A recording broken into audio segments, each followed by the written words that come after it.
George Galloway, and the mother of all talk shows. Welcome to the Open University of the Airwaves with George Galloway. Welcome to the mother of all talk shows, blaring out on just about every platform you've ever heard of, and beating the pants of Rupert Murdoch's multi-million-pound so-called talk, so-called TV. Julia Hartless-Brute, one of his worst presenters, is turning in an audience of 14,000 for her shows. Megabucks Piers Morgan is turning in 43,000. On Friday, our audience from last week's show was counted at 943,000. Who knows where it is now? We are averaging an audience of 1 million people every single week, thanks to you, the students and teachers at this global university of the airwaves. And we are going truly global this evening.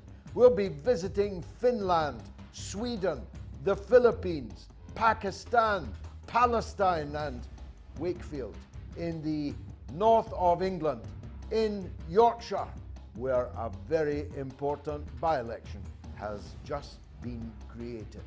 All of that with expert guests from around the world, looking at the elections in Lebanon, at the desecration and murder of the prominent Palestinian broadcaster from Al Jazeera, the desecration of her funeral, the cruel murder of a 51-year-old woman doing her job, bringing the news to the Arab world on a broadcaster which was once quite widely admired throughout the world before it took a certain political turn.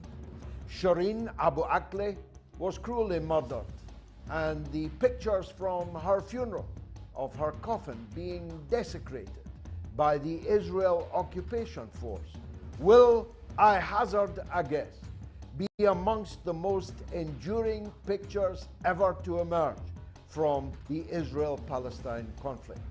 Is the world beginning to fall out of love with Israel? We'll be examining all of these things and looking back at the Marcoses.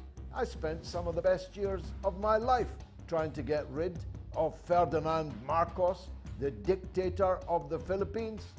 Now his son is back. Bong bong. It's all coming up on the mother of all talk shows. Stay tuned. Curious about our curriculum? Have something to say? Then call us now to join the debate on the mother of all talk shows, the only education you can get for free.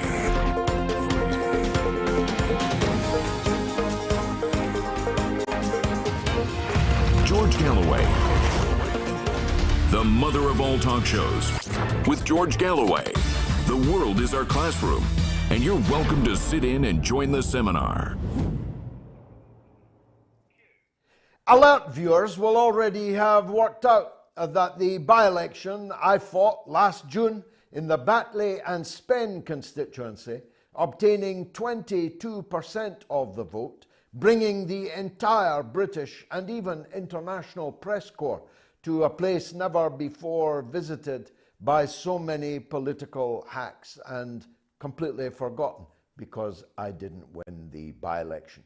You'll have noticed its geopolitical closeness to the Wakefield constituency. It could not be more close. It is literally next door. And there's a parliamentary by-election there imminent. It's imminent because of the conviction for serious sexual offences of the then Conservative Member of Parliament. He had the grace, at least, upon conviction, to promptly resign his seat in Parliament, unlike others who prolong the agony by appeals and appeals and appeals and delays. At least he did that, and he's given the people of Wakefield the chance to choose a new Member of Parliament. The Conservatives will start at a serious disadvantage, because when your own Member of Parliament commits offences like that, there's bound to be a penalty to pay by the next Conservative candidate seeking people's support. You would have thought that the constituencies was Keir Starmer's Labour Party's to lose, but they are managing to lose it. They have broken their own rules and foisted upon the constituency Labour Party an outsider candidate whose principal qualification is that he worked for the former Labour Member of Parliament, Mary Creech, the hammer of Jeremy Corbyn, the tormentor-in-chief of Jeremy Corbyn, who slandered him at every possible opportunity and is now a commander of the British Empire. That can happen when you do the bidding of the British Empire. Her former staffer has been foisted upon the local people by Keir Starmer's Labour leadership. In so doing, they broke their own rules, never mind the campaign pledges that Keir Starmer made when he was running to succeed the aforementioned Jeremy Corbyn. Starmer promised that from now on, local people must choose the Labour candidate in elections and in by-elections.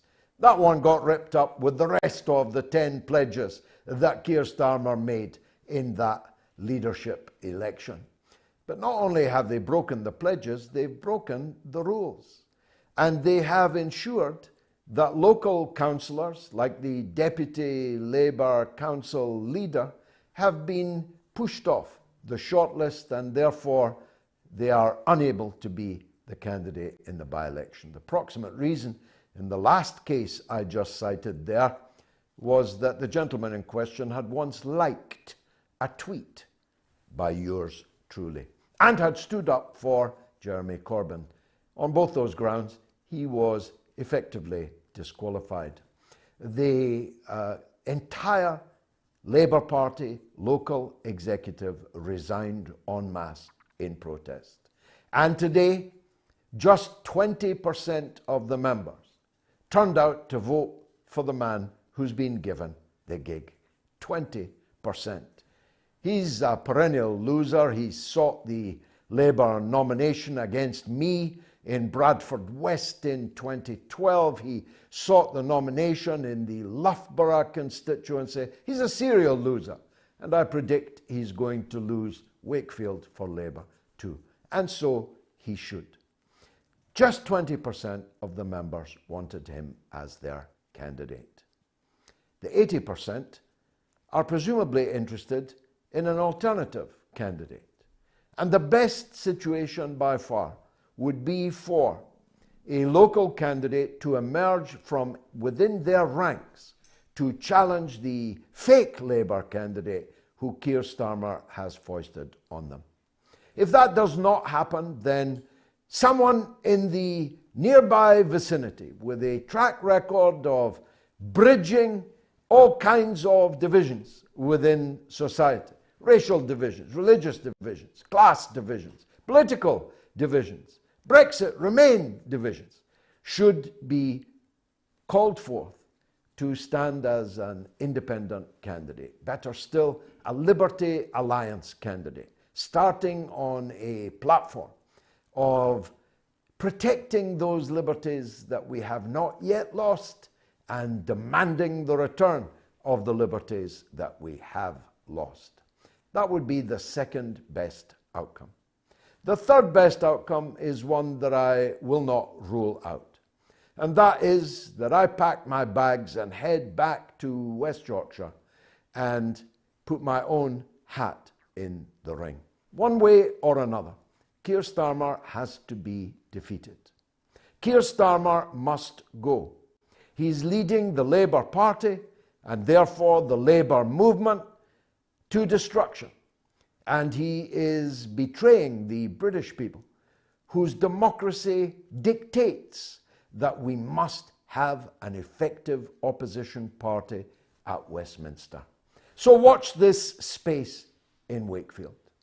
The entire world was watching the funeral in Jerusalem this week of the joint American-Palestinian citizen Shireen Abu Akleh, an acclaimed Arab broadcaster of the first rank, a household name, a household face throughout the hundreds of millions of Arab homes. From Marrakesh to Bahrain, people watched and listened to Shireen describe the long crucifixion of the Palestinian people. How many decades have gone by since the Nakba? The Nakba, the catastrophe which saw Palestine wiped off the map. Hundreds of thousands of its people driven from their homes, never to return. And the long agony, the suffering of the people who remained, their children, and now also their children. Generation after generation of the people of occupied Palestine have suffered repression on a scale that many people have never seen in their lifetimes before. There have been bigger tragedies, there have been bigger disasters, but none as existential as this. It was Palestine that was wiped off the map. It was the Palestinians who were driven into the sea. And adding insult to injury, those Palestinians are called the terrorists, the victims are called the terrorists, and the terrorists are called the victims. At least so far as official Western propagandists and politicians are concerned. Keir Starmer was very clear when he said upon his election as Labour leader that he supported Israel without qualification. He was not alone in that. The United States supports Israel without qualification. But how much longer can that last? Because here we saw a Christian American citizen, a journalist, a broadcaster, cruelly murdered, then slandered on her slaying, slandered after they slayed her, blaming Palestinians for her murder, when the entire world's media absolutely knows that she was shot in the face by the Israel occupation force. But that was not the end of the story. Just when people were reeling from this wanton, cruel murder, came her funeral. She was a Christian woman, a Roman Catholic woman. And when her coffin was being carried out of the French hospital in Jerusalem, did you see it, President Macron? Did you? Out of the French hospital in Jerusalem, it was attacked viciously by scores of heavily armed Israeli security forces. The coffin had a big cross on its lid and the Palestinian flag, the flag of her nationality, a nationality recognized throughout the world, the nationality that signed the Oslo agreements 30 years ago. That flag was ripped from the casket, and then the pallbearers were viciously attacked by tear gas and heavy wooden clubs. And I want to say to those pallbearers who came under that ferocious attack and who could feel and see Shireen's coffin beginning to slip from their grasp, rocking, shaking, her body inside, thudding against the sides of the coffin, who could not imagine the horror in which they were being enveloped. Those pallbearers stood tall. The coffin rocked, it tilted, it slid, but the coffin never fell to the ground. the pallbearers ensured that the coffin never fell to the ground. They held her up, as throughout the Arab world, the name of Shireen Abu Akleh will be held up forevermore. She joins the pantheon of martyrs as one of the brightest stars to emerge from the benighted Holy Land. Those who never let Shireen fall, we must hold up in our own eyes and in our own hearts. The cruelty of the Israeli occupiers surprised me not a whit, but the stupidity of them, on the other hand, that's something different. Because I predict from you that as Shireen's coffin nearly fell, so did the scales from the eyes of millions of people around the world who could suddenly see that which others amongst us have been able to see throughout our lives. Those of us who said that it was the Palestinians who were the victims, not the terrorists, could see what we meant when we said that. Will the world now fall out of this most peculiar love affair with the state of Israel, described now officially by the United Nations as an apartheid state? Will the world change its attitude to the perpetrators of the murder and the desecration, and its attitude towards the victims of never-ending murder, desecration, and repression amongst the Palestinian people? We'll be talking to important witnesses about that. I only have time for a couple of more issues in this monologue.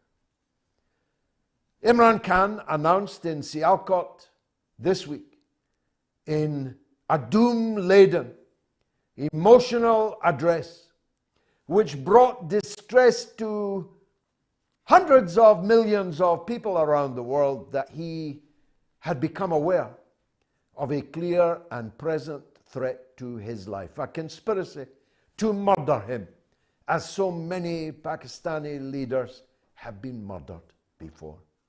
His security has been withdrawn. The usurpers, the front page of the Police Gazette, the federal cabinet, 60% of whose members are wanted criminals on bail, on serious charges, have withdrawn his security.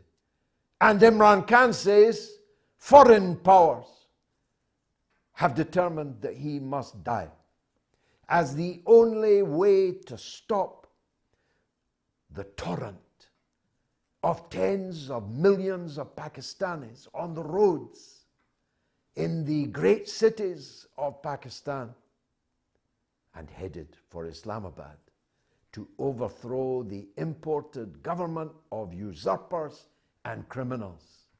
The last resort has apparently been reached for by these criminals. The last resort being the murder of Imran Khan, the legitimate prime minister of a country of 220 million people, geostrategically placed next to India, next to Afghanistan, next to Iran, next to China, and with a fleet of nuclear weapons at its disposal, may be about to be plunged into ungovernable violence with entirely unpredictable consequences.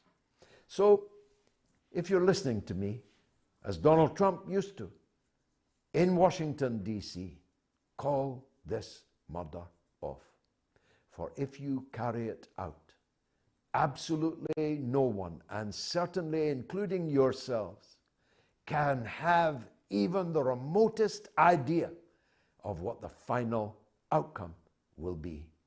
Revolution in Pakistan, which takes her out of your orbit forever and into the orbit of your enemies forever, is the very least of the consequences that you will face. Lastly, throughout the 1980s, I spent some of the best years of my life in the Philippines, assisting the 1st of May Union, the KMU, which struggled valiantly to remove the dictatorship of Ferdinand Marcos, the American puppet president of the Philippines.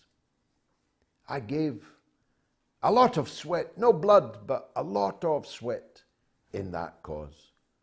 And now, his son has just been elected president in a landslide. And Imelda Marcos, with her 4,000 pairs of shoes, is back in the presidential palace, aged 94, still buying shoes. We'll be talking about what could possibly have given rise to this rebirth of the power of the Marcoses in the Philippines. So fasten your seatbelts, all that and much more. This is the mother of all talk shows.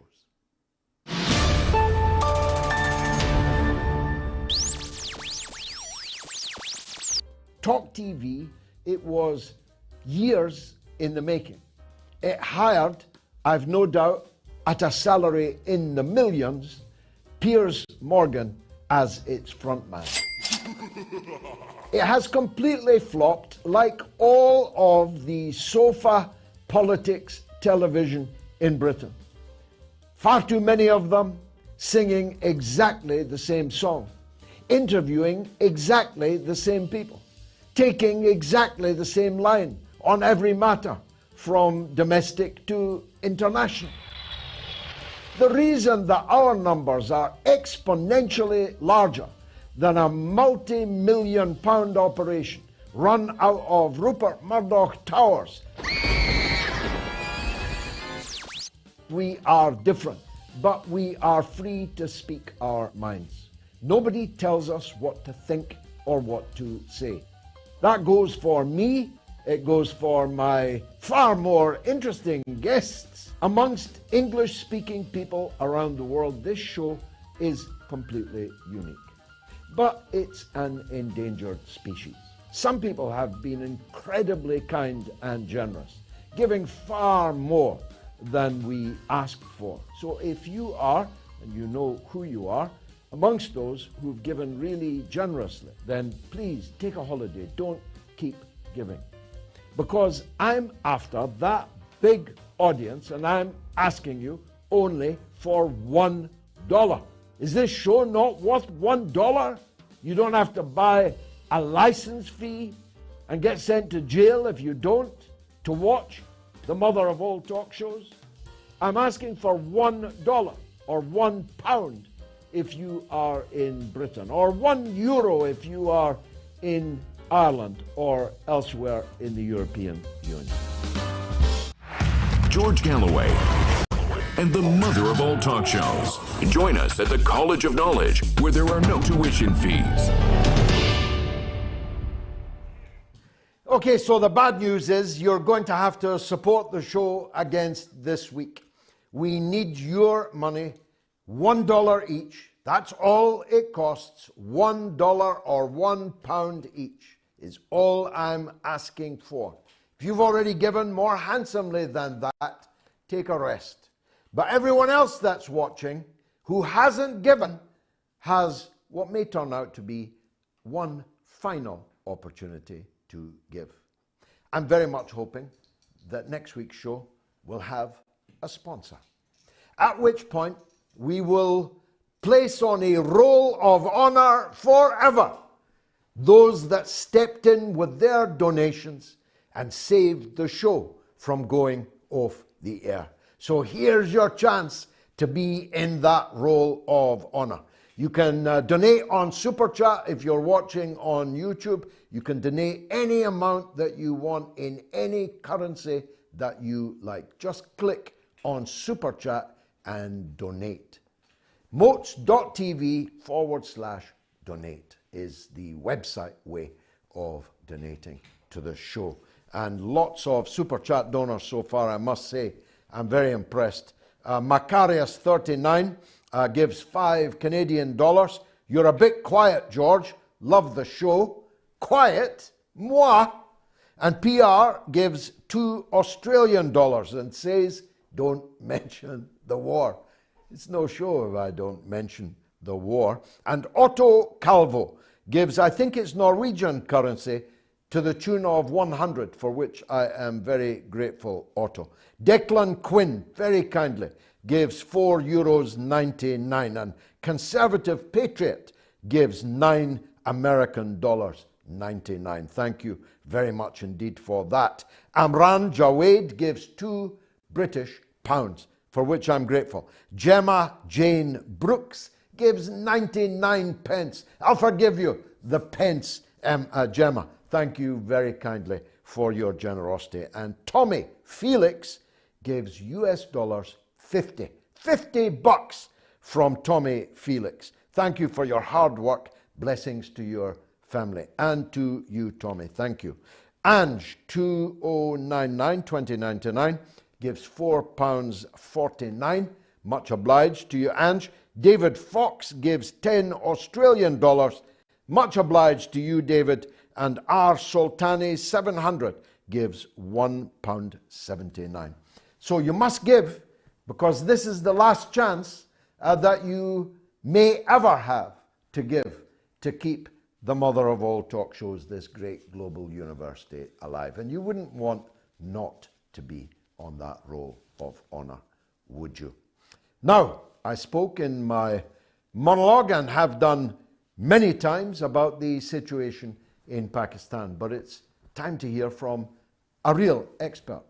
ShiffaYousafzai is a renowned presenter and Pakistani journalist with the leading TV network Hum News. I'd like to welcome Shiffa to the mother of all talk shows. Shiffa, thank you very much for joining us. I tried to convey in my monologue the seriousness of the juncture at which we stand with Imran Khan's warning and prophecy, you might say, yesterday in Sialkot that his life was now in serious danger. What can you tell us about the atmosphere that now prevails? Thank you, George. Good evening. Thank you for having me. This prophecy or the announcement that Imran Khan last night made from his Sialkot Jalsa is not something new or is not something that the authorities or law enforcement agencies did not know about. I would let your audience and viewers know that when Pakistan Tehreek-e-Insaf, Imran Khan's party, was having their Jalsa in Lahore, the government of the day, which is EMLN, that is working under the Prime Minister Shehbaz Sharif, that government and the local administration suggested and advised Imran Khan not to come to the Minar-e-Pakistan, the Iqbal Park, where that Lahore Jalsa was taking place, because there were severe, grave threats to Imran Khan's life. So this was the stance given by the government, and this was the warning given by the government to Imran Khan that day. But Imran Khan decided that he is not going to stay at his Islamabad residence, and he will go to Lahore and address the public directly from there in person. So this is not something new, but this idea of making a video and naming all those people he believes or he has reason to believe are behind the plot to assassinate him is very different and very unique, but is very unfortunate also. People are very disturbed. Everybody right now, everybody in Pakistan, not just the party of Imran Khan or his followers or his voters, but people from the government, people from the law enforcement agencies, every single person belonging to any institution is disturbed, is, his voters are also disheartened because they voted for him. His government was in a way ousted by using unfair means, by floor crossing, and when his party approached the courts did not accept their petition at first, and then it was about the speaker's ruling that that the courts did not accept their petition, saying that the working hours were over. But then 63A, the clause of the Constitution, the section of the Constitution which clearly defines what will happen to the floor process or to those who will violate their oath and party line while voting for vote of no confidence or vote of confidence. So that case or that interpretation should have come from the Supreme Court in time. After everything was done, they waited for it for so long. So everyone in the country is very disturbed. But I must also tell you that in the video that Imran Khan was mentioning that he has made, and he has named people who he believes that will be behind his assassination attempt or assassination plot, those names are not new, or those names are not being taken in that video for the first time. Half of the content of that video is already out on the public record. For example, I'll tell you that he names openly Shehbaz Sharif, the Prime Minister, and Nawaz Sharif, the former Prime Minister, and the elder brother of the Prime Minister today, that if something happens to me, these two brothers are going to be responsible. Then there is only half of the content which is not out on the public record, but then about that content also, public knows. I must assure you that public knows all those names that are not yet been brought out in the public domain, but public still knows who he means when he talks about there are other names. There are these two names which he mentions time and again in his jalsas and in his political protests and in his speeches and in his press conferences. But then there are a few other names which are not yet brought out in public domain, but then public knows about them too. So and I last night when this speech he delivered this speech, I have seen people commenting and tweeting that may we never get to see that video. So there were people who were praying for his life. There were people who were also very concerned because last night in Sialkot Jalsa, there was a certain, there was some miscommunication probably, or there was some kind of issue with the venue of the protest where it was all held. So they, at the last moment, at a very short notice, they changed from one venue to another in Sialkot. So the police protection was not given, and given his status, given his, public, the position that he has held as the Prime Minister of the country, he should have been provided with the foolproof security. If you also have the reason to believe, as I told you, that in Lahore, Jalsa government was suggesting him not to go to the Jalsa venue and address public via video link from his Islamabad residence. So if you also have certain reports, and if you have reasons to believe that he shouldn't be coming out to public rallies, then you should have provided him with the, foolproof security that a former head of the state deserves. Well, this dead man switch, which, as you say, has given rise to a great deal of speculation, some of it predictable, but other parts of it not, which will be triggered in the event, God forbid, of his assassination, is, of course, if I can mix the metaphor, a sword of Damocles. Quickly add, George, I'm very sorry to cut you here. Just to quickly add, why did he decide? I believe that why did he decide to make that video? I believe that he feared that if there is any ambiguity left, or if there is any confusion left about those people, and he does not clearly state those names anywhere, so the journalists or the community who has always been against him would be spinning his words after, God forbid, he is not in this world. So he to give the clarity, to avoid any confusions after him, that is also a reason that he wanted to put everything on the record, and that is why he named everybody in that video, whoever he feels that is involved. Yes, as I say, it's a sword of Damocles over the people who are to be named in it, if God forbid we ever see it. And we must hope that we don't. Everyone must hope that we don't. But it's not just the predictable, the usual suspects. I mean, anyone could predict that the Sharif brothers, the elder of whom is apparently governing your country from Mayfair, from a luxury property in Mayfair in London, right now, with his younger brother doing his bidding. These are all usual suspects. These are predictable. But Imran Khan seemed to imply foreign powers, foreign hands, who would be pulling the strings of these far more small fry. What did he mean by that?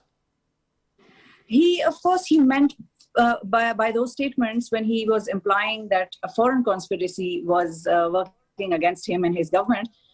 Of course, he meant the U.S. administration, the Biden administration, of course, because there are what we have seen is that when Zulfikar Ali Bhutto was hanged, that murder is now in Pakistan being called as judicial murder, and judiciary also calls it a judicial murder.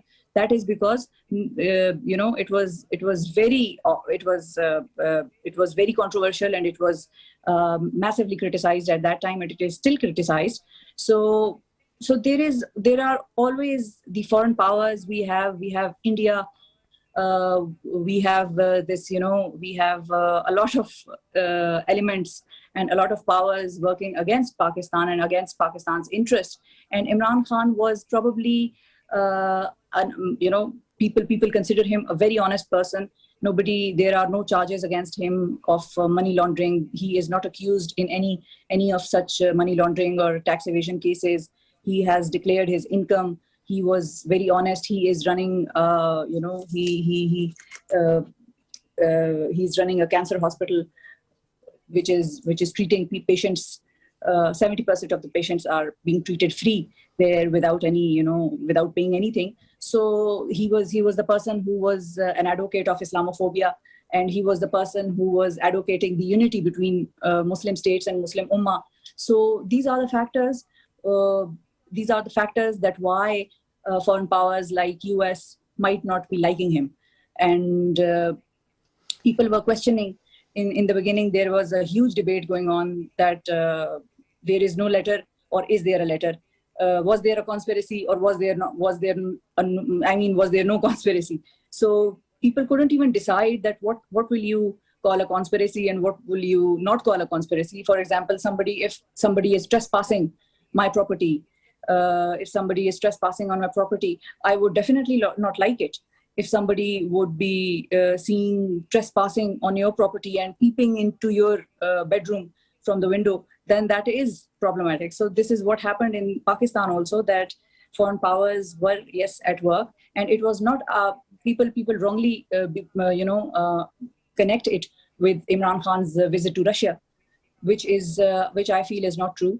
Imran Khan's, this entire conspiracy was working against Imran Khan since ever. And the first glimpse of it we saw when Nawaz Sharif, as you said, that he is a convict, he is an absconder according to the law of Pakistan, declared by the courts of Pakistan. He is governing, he is the de facto prime minister of the country. Let's put it that way. So the first glimpse of that conspiracy was when Nawaz Sharif was given a safe exit from the country based on his, health issues, which we cannot even spot. That we cannot say that person had a bad health issue. No, I've been involved with Pakistan since the 1970s and until now, so that's a long time, long before you were born. Yeah. I have not got the highest regard for your colleagues in the Pakistan media. Some of them seem to think that we are living in 1982 or even 2002. They think that by blackout, they can stop the people of Pakistan from knowing what's happening in their country, even though millions of people already know that they were on these mammoth rallies held by Imran Khan. And now one of your journalistic colleagues has taken an important position in the absconder's government in Islamabad. This is the death of media in Pakistan, isn't it? If you are literally pretending that something isn't happening, when everybody in the country knows that it's happening, why will anyone trust you ever again? Yes, so that is the reason basically why people do not trust Pakistan's media, especially the public within the country. They have this there is this huge trust deficit between the public, the viewers, and the journalistic community. And the reason being, I'll give you a very small example. Recently, something happened on Twitter, so I'll mention it for you here. That Hamid Mir, I'm sure you must have heard about him. So Hamid Mir tweeted a video. Actually, he tweeted. He sent out a tweet, and he asked people that he tagged Imran Khan, and he asked him that tell me.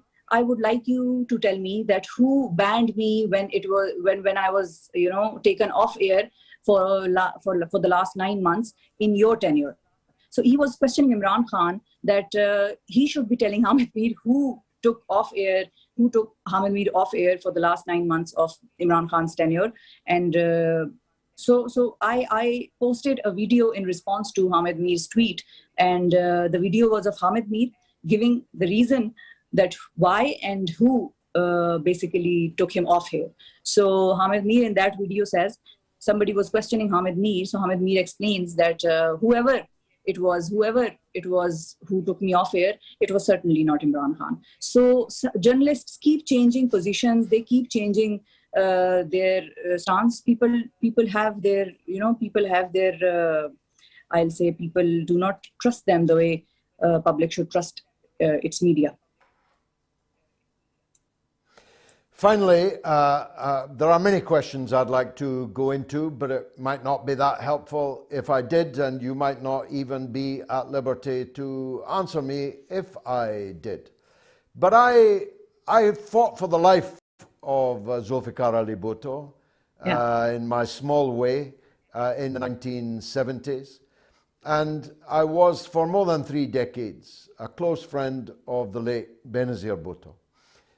So I have the lowest possible opinion of the foolproof security to which you refer. I'm just wondering if Imran Khan should be hiring his own security. Because I'll tell you, if my life was at risk, I wouldn't place it in the hands of the institutions, particularly the security institutions that you have. Is there any possibility that he can do that? And if he can, should he? Of course, there's no doubt about it that he should have his own security, and giving your life in hands of those who already want you eliminated from the entire political scenario of the country they want to rule is not wise. But there is another problem. I'll tell you what. We as journalists, we as the well-wishers of Imran Khan, or we as the well-wishers of Pakistan, and knowing how desperate he is to bring that desired change that we all need to see, that we all want to see in the country. So several journalists I personally know, I have conveyed to his team that he should at least wear this bulletproof jacket if he cannot have that bulletproof cubicle on the stage when he is addressing people in such rallies. His team, whenever and whoever suggests this thing to his team and to convey the message to former Prime Minister Khan, they all say that he says, I cannot avoid death if it is written, and the time and the day is written already. I cannot avoid it. I have my, faith in Allah, and He is going to be my savior. And we all understand there is this faith that we all as Muslims have, that the time of death is written and you cannot change it. But then Allah also says that unless you leash your camel, I will not be able to help you, or I may not help you unless you, leash your camel. Basically, that saying means that, work for your own self, work for your safety, or work for your, security, and then put your faith in me, and then I guarantee you that I will be helping you. So Imran Khan in some there are things that Imran Khan cannot be, cannot be convinced for, and security or bulletproof jacket or bulletproof cubicle is one of those things that he just wouldn't agree upon. Shiffa, thanks very much for joining us. God save Pakistan. Thanks for being on the Mother of All Talk Shows. Let me take a very quick break. I'll be right back.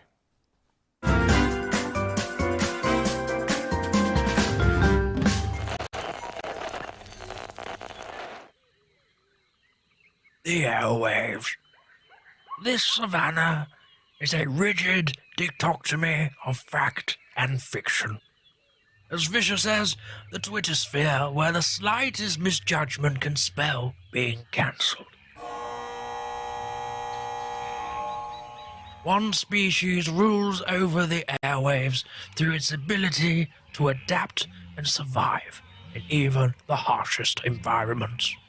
The George Galloway.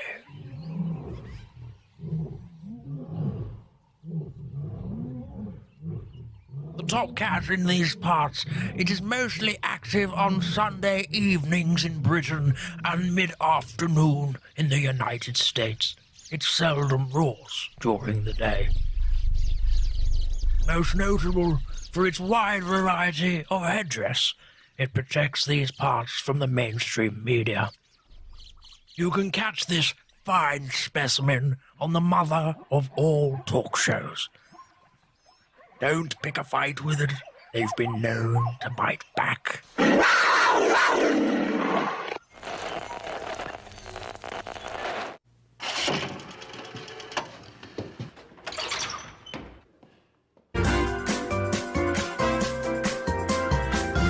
You are listening to the Mother of All Talk Shows with George Galloway.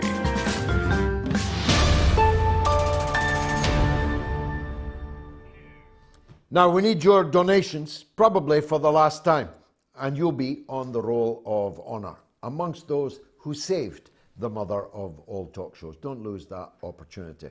You can donate now on Super Chat any amount you want or in any currency you like. Or go to MOATS.tv and go to the donate button. Super Chat donors: Mark Lane, $5. Owen McGrandles, £1.40. Chum Ling Tong, 99 cents. Is that what you call them? The constituent parts of a euro? Cents. Jay Kaiser, $2. James Keenan, £10. Diego Rodriguez, £10. Tone Box, 20, New Zealand. Tano, 113, £4.49. Ian Parker, £1.79. Sean Bebbington, £6. Mike McGuinness, £2. HP Publications, £1. Cecilia Esperanza, £5. Eugene Clark, $1.99. Ashur Banipal, $1.99. Thank you, my friend, for your kind words. Super Earther, £10. Fish, 56, $50 US. Nikki Bloom, 99 cents. Baby Gerald, $20 US. Thank you very much, baby. And Mammal, £3. Matthew Burrows, £5. Winston Wu, £5. Randir Baines, $10. Ben Stevenson, £5. King Kong, 100, £4.49. Please keep giving, as I say, hopefully for the very last time. Now, Lebanon is another country I know well. Indeed, it was the portal into which I passed in my entry into a lifetime of involvement in the Arab world and then the broader Muslim world. They had an election today in Lebanon. Not an election of the kind that most people know it, but I'll let our expert explain that. She is Dr. Marwa Osman, Assistant Professor at the Lebanese International University and Maref University, as well as being a producer and host of sundry television shows. Dr. Marwa, I'm grateful to you for joining us again. Good to see you. I said it's not an election like most of the rest of us know. You know what I mean. Kindly explain. It's not one man, one woman, one vote, because if it was, Said Hassan Nasrallah would be the president of the country. But he can't be. So explain why. Well, the issue is that the Lebanese electoral system has been put forth by the French mandate, which ruled Lebanon, especially between 1926 and 1946, 1923 and 1946. It was amended a couple of times throughout the years and decades, but lately was amended in 2017, and it changed from a full sect, a sectarian one, into a percentile one. In 1990, there was a new law that that was made in Ta'if in Saudi Arabia after the warlords of the Lebanese civil war came together in Saudi Arabia under the patronage of Saudi Arabia and Syria at that time, and decided that they will split the Lebanese parliament between Muslims and Christians, and hence announced that the fighting would stop. And they decided that 128 seats will be created in the parliament with half and half between Muslims and Christians. Now, fast forward to 2017, when it stopped being fully sectarian and it became percentile, meaning Lebanon was divided into 15 districts and a total of 23 sub-districts where you can get to vote according to the district that you are from, according to your ID, not where you live, but where you are initially from. For example, I live in Beirut, but I am on my ID from Al-Khiyam, which is a village in the southern part of Lebanon on the border with occupied Palestine and occupied Golan Heights. So despite the fact that I live in Beirut, I cannot choose Lebanese parliaments from the Beirut district. I have to come all the way here to Khiyam and vote in Khiyam for members of parliament from this area. And within this area, and not only do I choose a list, but according to that list, I also choose a preferential vote. Meaning if I have a list that has, let's say, 5 candidates in it, and there are, let's say, different lists, and this year, this elections, there are 105 lists all over Lebanon, which is a big number. But let's say in the area that I'm in, which is Hasbaya Marja'yun area, which is South Lebanon District 3. In this area, let's say I have 4 lists, which means 4 different competing campaigns. Let's say I want to choose a name from this list and a name from the other list. I cannot do that. I need to choose one list that has names of candidates who are allied together. For example, if I were to vote, because I was not allowed to vote because there was a mistake, a logistical mistake, and my name was not found in the voters, sadly, in the voters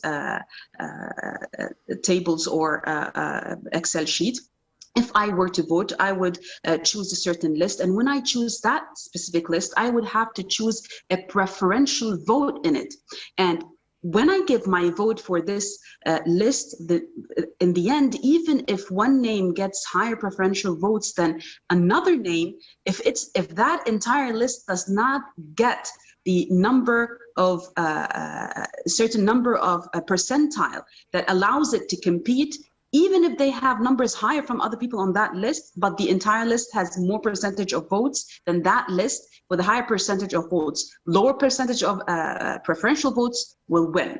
So it's very complicated, but it's decided upon the number of a certain thing called the electoral coefficient, and that coefficient is when you divide the number of people voting on the number of seats in that specific district. You get that number. If that list does not get that that actual coefficient, then you won't be considered a winning list. You'll be considered a losing list, even if you have a high percentage of voters who chose you. So there's a certain number, a certain coefficient that you need to meet in order for a list to win. And when that list wins, it has inside of it a preferential vote that allows one of the candidates to take seats.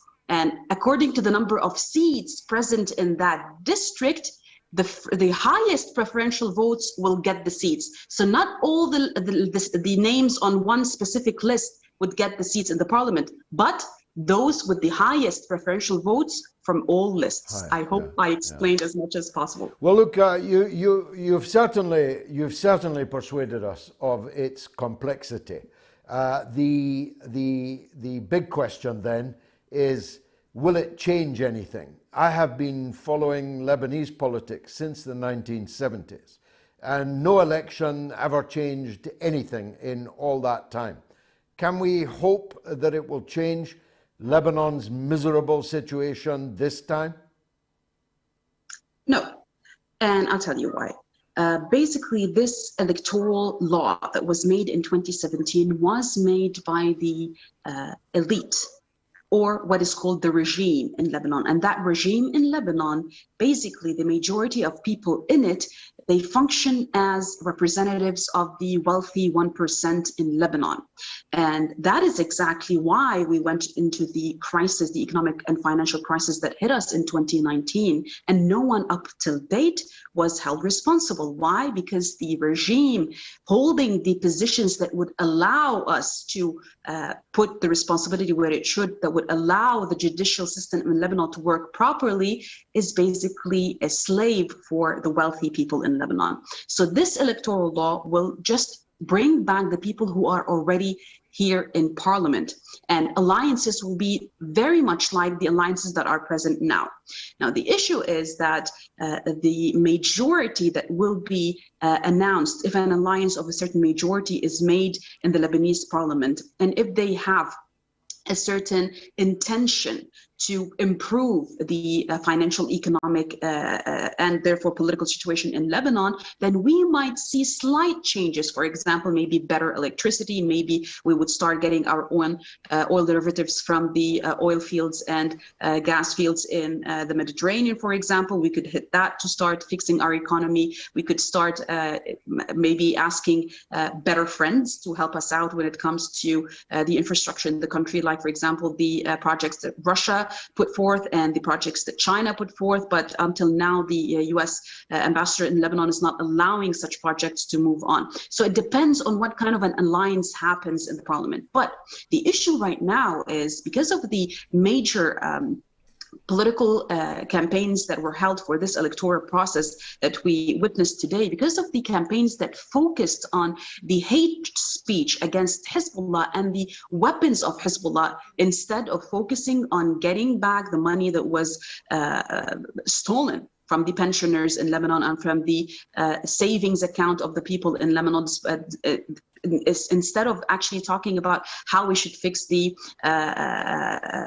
maybe the educational system in Lebanon, the health system in Lebanon, how we should fix the electricity in Lebanon. Since 1990 up until today, George, we have paid 40 billion US dollars to try and fix the electricity problem in Lebanon, and it costs only 4 billion to build a nuclear power plant. Can you imagine how much money has been stolen out of people's pockets?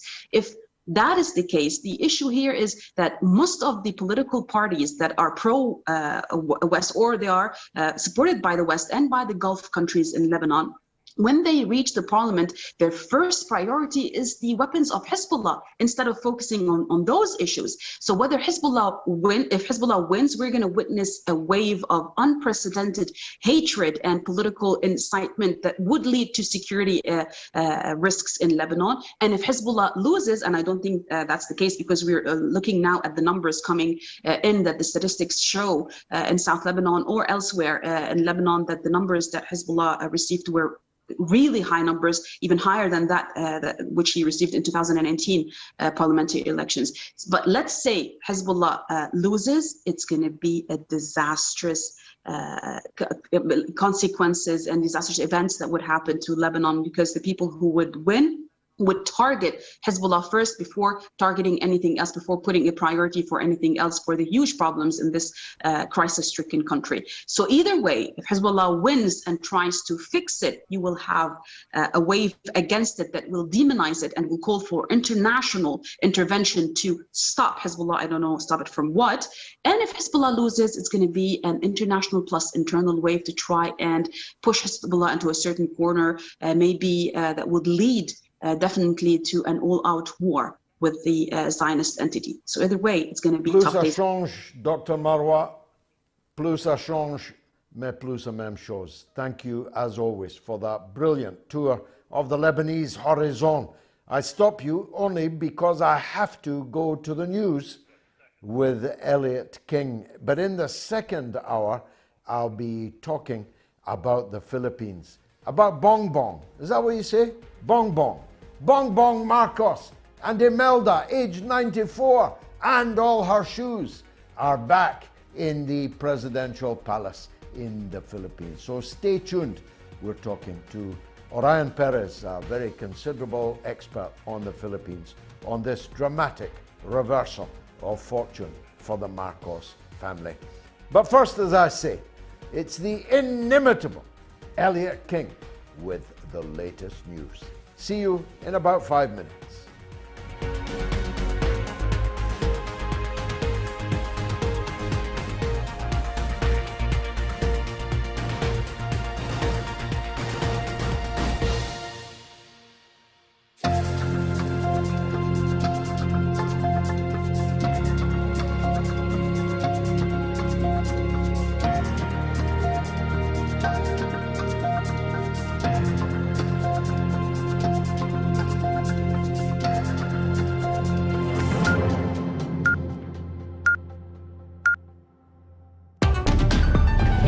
At least 10 people have been killed and 3 others injured in a racially motivated shooting in Buffalo, New York State.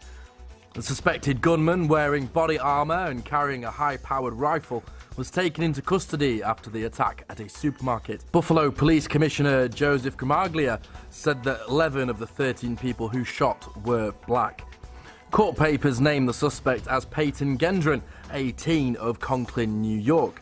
He was charged with first-degree murder in the early hours after the shooting, to which he pleaded not guilty.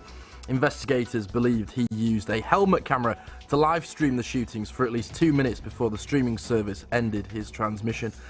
Police are also looking into whether he had posted a manifesto online. A British cabinet minister has said that the UK government has absolutely the right to tear up parts of post-Brexit trading arrangements in Northern Ireland. Kwasi Kwarteng, the business secretary, also accused Brussels of being unreasonable in its approach towards renegotiating the Northern Ireland Protocol. Ireland's Foreign Minister Simon Coveney said sabre-rattling and grandstanding at Westminster was not how issues would be resolved, and the UK making changes unilaterally would be a breach of international law. He pointed out his country was also frustrated dealing with the fallout of Brexit, which he said had cost it hundreds of millions of euros and threatened the peace process. Coveney accepted there was a need to address unionist concerns about how the protocol was working, but he said there would be a consequence if the UK's actions created significant uncertainty on the island of Ireland. He also warned that any move by London to walk away from the arrangements would send headlines around the world that Britain is prepared to break international law. It comes as the Prime Minister Boris Johnson is due to travel to Belfast on Monday for crisis talks after the DUP blocked the formation of a new power-sharing government at Stormont in protest at the protocol. Unionists are bitterly opposed to the agreement, as it requires checks on goods moving from Great Britain to Northern Ireland in order to keep the Irish border open in line with the Good Friday peace deal.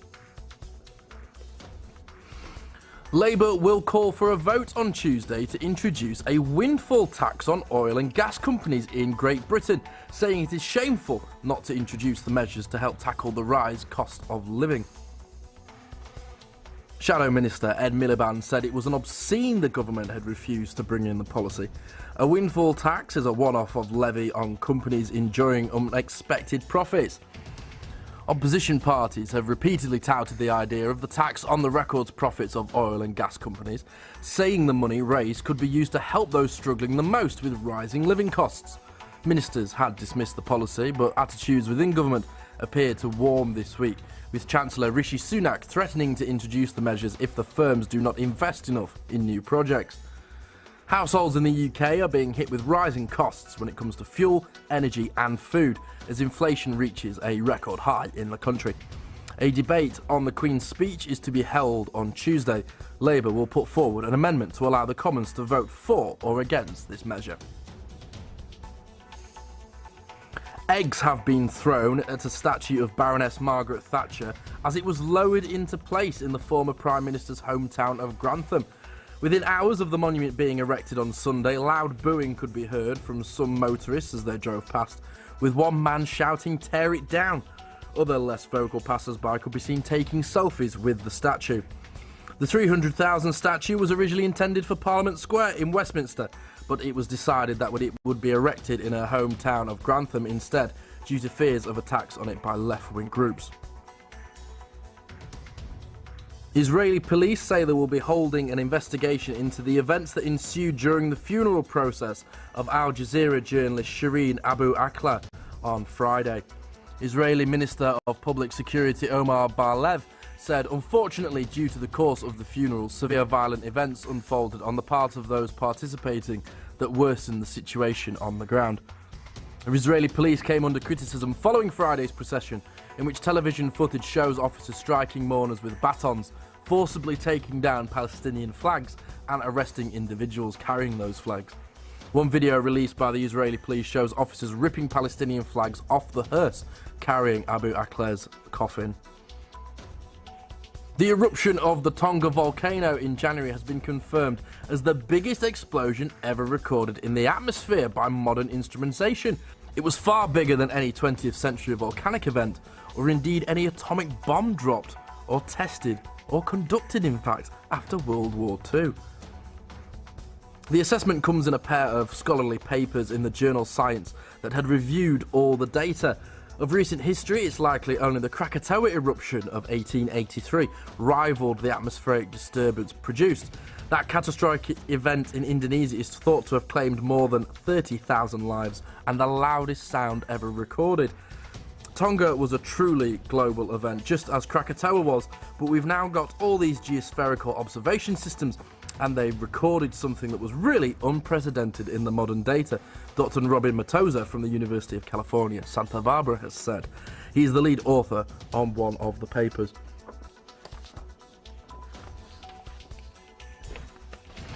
And finally, one of our planet's most stunning sights is coming to the skies in the next few hours, what is called a super blood moon. In the year's only full lunar eclipse, Earth will come between the sun and the moon. Falling fully into Earth's shadow, the moon will slowly darken before turning dusky red. It will be visible with the naked eye before dawn tomorrow in most of Europe. The Americas will get a great view this evening. The moon will appear larger than usual because it will be at its closest point to the Earth of its orbit, giving it the name supermoon. In the Northern Hemisphere, a full moon in May is often called a flower moon because it coincides with the spring flowers. That's all your news. I'm Elliot King.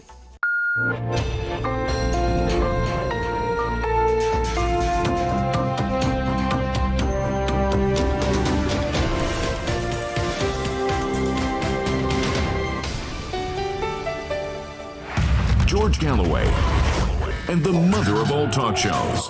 Join us at the College of Knowledge, where there are no tuition fees.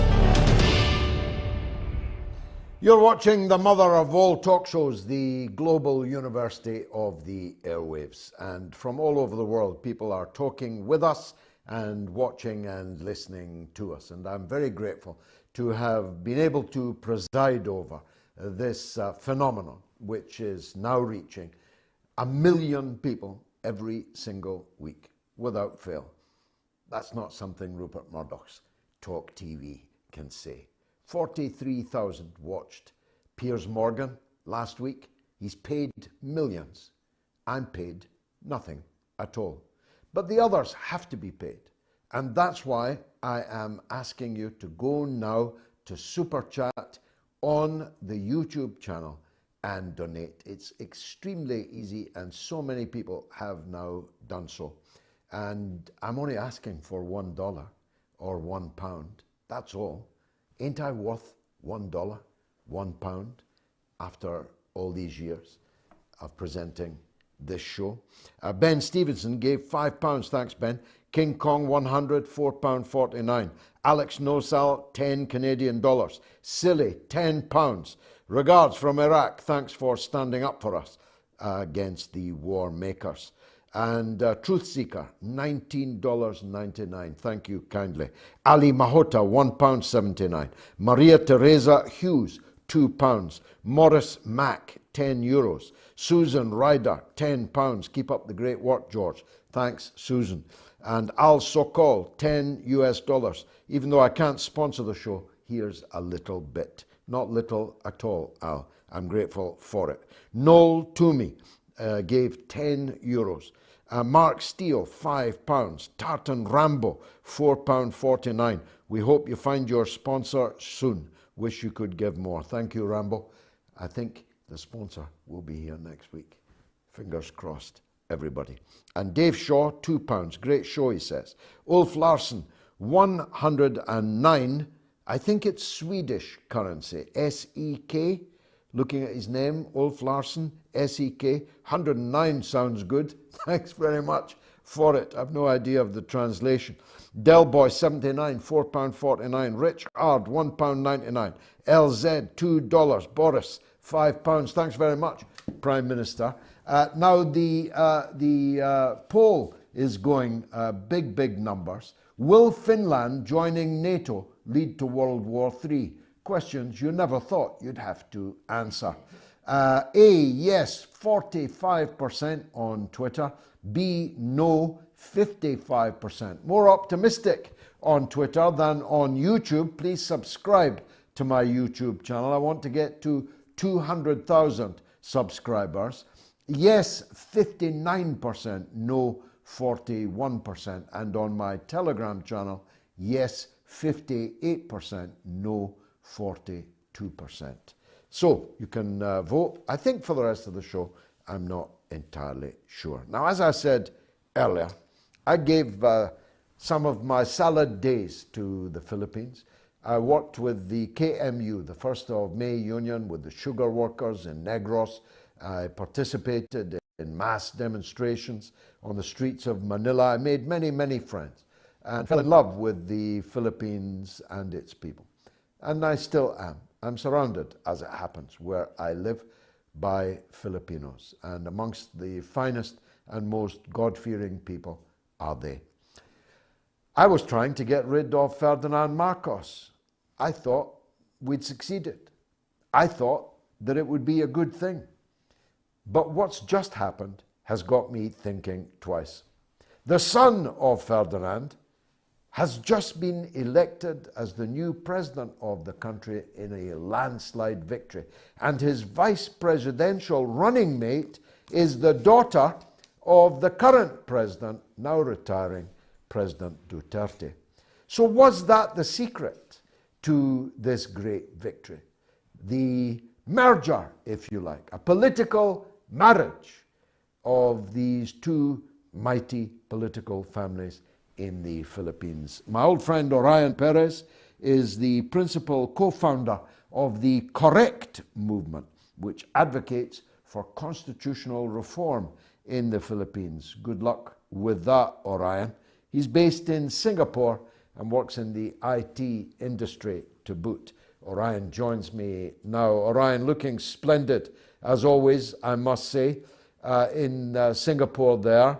Am I right in my speculation that it was the marriage between the Marcoses and the Dutertes, politically speaking, of course, not suggesting bigamy here, which has caused basically a landslide victory? I would say so. I would say that was one of the masterstrokes of this campaign. I mean, originally, a few months ago, almost a year ago, when there were some surveys coming out, when they were not, it was not clear who was going to be running as president and who was going to be running as for vice president. It wasn't very clear, but at that there was a point where Sara Duterte was actually the one leading, and Bongbong Marcos was like number two. So it was basically a masterstroke. And it's not only those two factions that kind of joined in. There's also the faction of former President Gloria Macapagal Arroyo as well, which joined in as well. So there's basically several factions which joined together. And is it an unholy alliance? Do they stand for the same things? Or are we likely to see deep tensions and strains within this new alliance? To a certain extent, I would say that they believe in similar things. Maybe not exactly the exact same things, but they believe in similar things. And I think the most common thing that united all of these factions together was the faction that everyone calls the Yellows. So the yellows are actually the faction of the Aquino family. Basically, when you talk about Corazon Aquino, who was the one who took over when Marcos was ousted in 1986, she was always, as much as possible, wearing yellow. And that was kind of like in reference to that song, Tie a Yellow Ribbon Round the Old Oak Tree, when her husband was assassinated. So, the color yellow was used by their campaign. And that's why they've ever since always been called the Yellows. The problem is the Yellows, so that faction of the Aquinos and the designated successors or designated representatives, is that they kind of bungled things, particularly when Noynoy Aquino, the son of both Benigno Aquino Jr.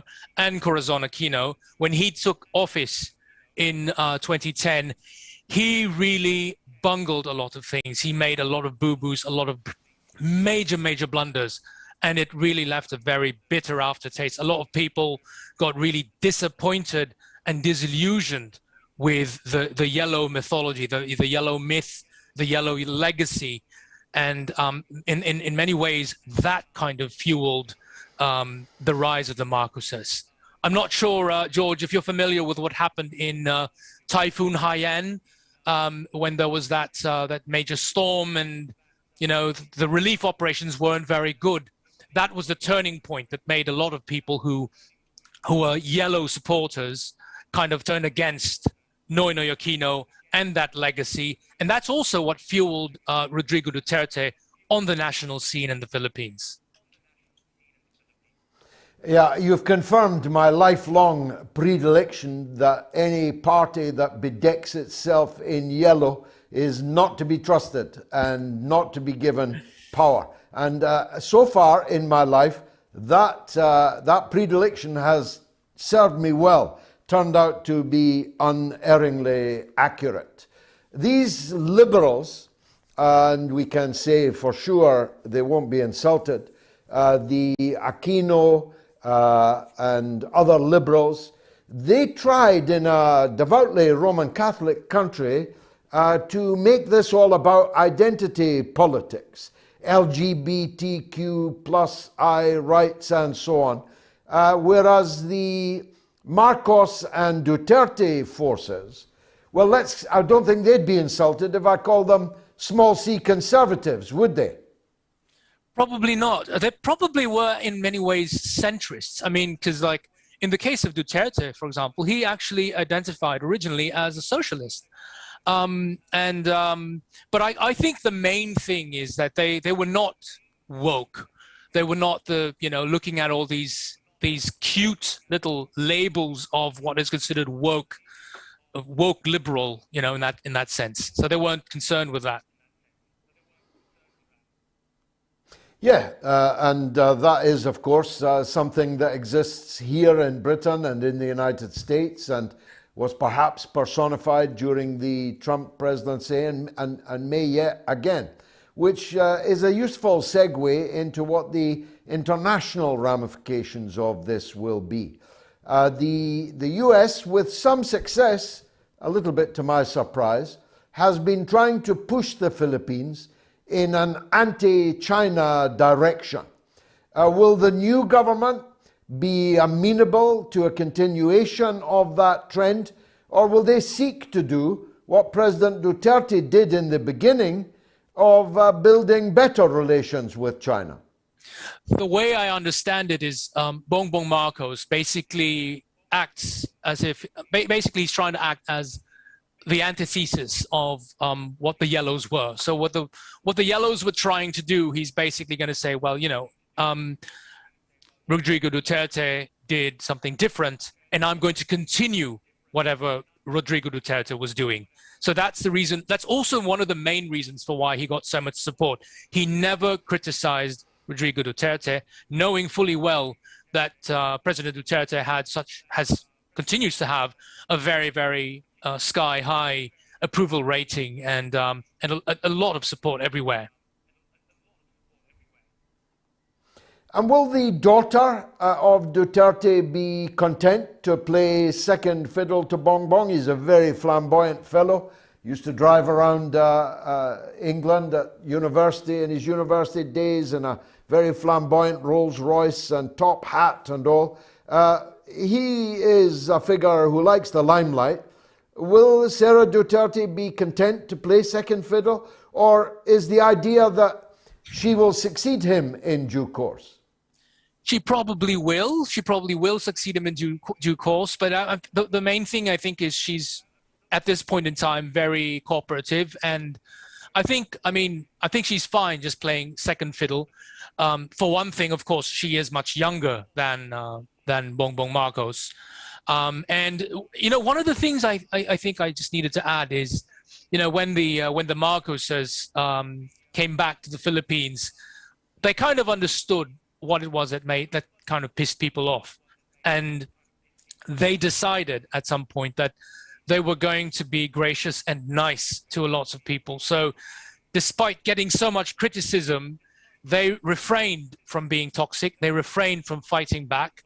They were always, I hate to say this because I've always had a very anti-Marcos background for the longest time. I was a loyal Yellow supporter long ago. I was a Cory Aquino supporter long ago. But the Marcoses, in fairness to them, I think they decided to be nice people, to be quiet, hunker down, not call attention to themselves and all that sort of thing. And somehow things turned in their favor, particularly when things didn't go well for Noynoy Aquino. When Noynoy Aquino had all of those blunders and all those boo-boos, failed on a lot of things. There's just really too many failures on his part. That's what changed public opinion, so that people who voted for Noynoy Aquino and used to be Yellow supporters became Marcos supporters in this election. I didn't vote for Bong Bong. I voted for the Democratic Socialist candidate, Norberto Gonzalez, but I am just telling it as it is. Of course, that's what we always know of you. It's why you're here on this Mother of All Talk Shows. It's irresistible, though. I have to ask you. To my surprise, Imelda Marcos, I discover, is still alive. She's 94. She has not lost her taste in footwear. Is she going to move into the presidential palace again with her son, or will the mother-in-law be kept at some distance? We don't know. That's a possibility. She might be just going there regularly, for visits. I don't know what the whole plan is, honestly. It may be possible that she might, maybe, I don't know, stay there for the weekends or something. Well, it's in the Asian tradition, isn't it? Yes. You don't put your old folks in a home like we do here. Not at all.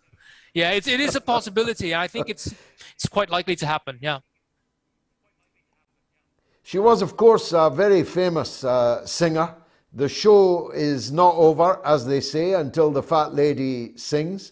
And it turns out that the show isn't over for the Marcoses. OrionPerez, thanks for joining us on the Mother of All Talk Shows. Much obliged to you. Looking splendid. Have a good evening. The poll is still showing across the three platforms that most people fear World War III from Finland's decision to join the NATO American nuclear armed alliance. The United States is leading a NATO war game in Finland right now, less than 100 kilometers from the second Russian city of St. Petersburg. The world was almost taken to war in the early 1960s because the then Soviet Union had placed its missiles 90 miles from Florida. 90 miles from Florida, 100 kilometers from St. Petersburg. The United States would not accept Soviet missiles in Cuba. Russia will not accept American missiles in Finland. So electricity has already ceased in Finland. The people are in the dark, and there will be no further oil or gas sales to Finland from the Russian Federation. But much more seriously, President Putin has announced that military technical measures will now be moved into place along the border with Finland.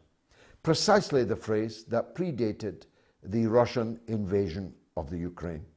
So we are living in absolutely perilous times. And the best we can hope for is that President Erdogan of Turkey vetoes the application of Finland and Sweden to join NATO. I pray that you do so, President Erdogan. You could save the world from a nuclear holocaust. And that opportunity does not fall to many men very often. Now, calls, let me give you the phone numbers. Remember, it's completely free. If you're in the UK, you can call me on 08081 965522. That's 08081 965522. And it's completely free, and it's also completely free in the United States and Canada, where the number is +1 844 944 3344. That's +1 844 944 3344. Or, of course, keep the social media messaging coming in. Let me take a quick break, and then we'll go to the calls.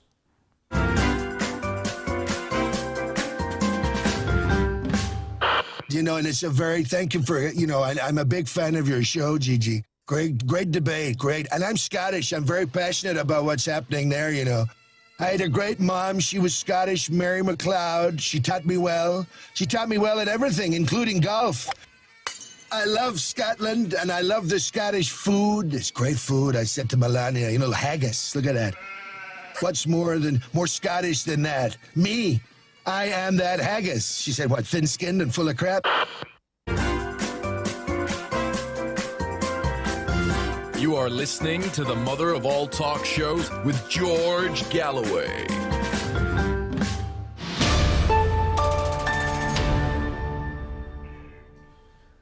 Orion, I'm getting big stick from my missus. I forgot to ask you about the SEA Games in Vietnam. I've no idea what the SEA Games are. I do know Vietnam. If you know, please, if you're still watching, you look like you were on your way out to dinner, but if you're still watching, send us a message somehow about the SEA Games so that I can maintain peace and harmony in my household. Let's go to line 1, where Bruce is on the line from Canada, from British Columbia, on Finland and NATO. Bruce, welcome to the show. Hi, George. Pleasure to speak to you. Go ahead, sir. Yes, I just wanted to comment on Sweden and Finland proposal to join NATO. This would be terrible, George. Really, really bad. It would further escalate the already tense situation in Europe. I don't think it would be good for European security in the least. And I was just going to touch on. It's certainly not good for Finland, which will now become target number 1. Exactly, and the economic, the possible economic consequences of this are going to be terrible for the average Finnish person. And I was just going to touch on, you mentioned Turkey. Do you foresee Erdogan and Turkey blocking this in an effort to, decrease the tensions that this would create? I mean, or possibly other. Well, he said he would. He said he would, Bruce. There are others that could do so, of course. But Erdogan has already said he would block it. But that could just be because I know Erdogan, That could just be a negotiating tactic by him. He would exact a price for backing down on it. But I hope I'm misjudging him. I hope he lives up to what he said he will do. And he could save the world from nuclear destruction, Bruce. It's not a bad opportunity for him. What about other voices of reason, possibly, and other NATO members? Do you see any other possible NATO members, voting, to try and prevent this? Well, France is always a possibility. If the presidential election had gone differently, then France, I'm sure, would have vetoed it. If the parliamentary elections in June return my friend Jean-Luc Mélenchon as Prime Minister of France with a different majority in the Assembly to that which was there before under Macron's first term, then it's not impossible that France and Turkey will both veto this. Somebody has to veto it, or we're into a Cuban Missile Crisis instantly. It would be terrible, George, and it's a shame that the neocons they're escalating this. They have an agenda here, and they want to overthrow Putin. They want to break up Russia, and it's so obvious what they're up to, and they're scary folks, and it's a big time concern here in Canada. And your prime minister and mine are up to their necks in it. Bruce, I see you're in Victoria. I've spoken there. Indeed, stayed with a very nice couple there in Victoria, British Columbia. Please give my regards to Victoria, BC. Let's go to Kevin in Suffolk, who wants to talk about Ukraine. Go ahead, Kev. Hello, George. Just an aside, I just sent you 20 quid on PayPal, and I think your account's in your wife's name. Is that right? It is. I can confirm that it will reach the right place. Don't worry. Okay. Right. What I wanted to say is I'm not on board with you in everything you say, but I'm a supporter of yours. Obviously, I've just sent you some money. Thanks. Guys like Alex Mercouris, because I know we're not getting the full story from the mainstream media. I do think Russia was provoked into going in, but I do think basically, George, I think their military is not what we were led to believe. The convoy that sort of broke down 40 miles of supply trucks that just conked out for days. I know there's a reordering of the world system coming, and I am terrified of what's going on in North America, largely Canada and the Democrat Party in the US. They frighten me more than China and Russia. And I thought when this started, I thought it might be something that challenges the West's hegemony. I can't even say the word hegemony, but it isn't. Hegemony, yeah. Yeah, but we've got to be honest. No, I think you're. The thing is, Kevin, I disagree with you, but neither of us, can possibly know because the media that could tell us the Russian side of the story has been completely banned, and nobody is out there actually reporting from the war. They're in the watering holes of Kiev, reading out press releases from the Kiev coup regime. So neither you nor I know what the military situation is. What I know, and you may, is that the Russian forces have almost completed, less than 30 kilometers to go, the creation of a vast cauldron in which a six-figure number of Ukrainian soldiers are about to be encircled and trapped and will have to surrender without supplies, without ammunition, without food, without medical supplies and so on. So I myself don't agree with you about the military situation. I do agree with you that they did intend to reach Kiev. I don't buy the argument that it was all a feint. I think they thought that they would reach Kiev and that the government of Zelensky would be overthrown. And I think a lot of people may have taken a lot of money on that promise and then run off with the money without overthrowing Zelensky. That's just speculation on my part. I don't know anything about a 40-mile breakdown. I don't believe it. Russia is an oil, petrol superpower and is well capable of filling its trucks with petrol. I don't buy that either. What I do know is that this conflict will end with two Ukraines, with an Eastern Ukraine and a Western Ukraine. The Eastern Ukraine either as a federation of independent republics allied with military alliances to Russia, or even seeking membership, as Kherson, for example. The Kherson Oblast has already decided to do, seek actual entry into the Russian Federation itself. So Eastern Ukraine will be either in Russia or a satellite of Russia. Western Ukraine will be an economic and agricultural basket case, burdening the European Union and NATO thereafter.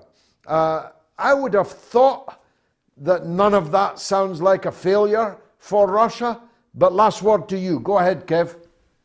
I mean, if that is what happens, it's not a failure, but they have made much more a meal than this. I mean, it's the wrong metaphor, or whatever, but they've I know what you mean. Yeah, I know what you mean.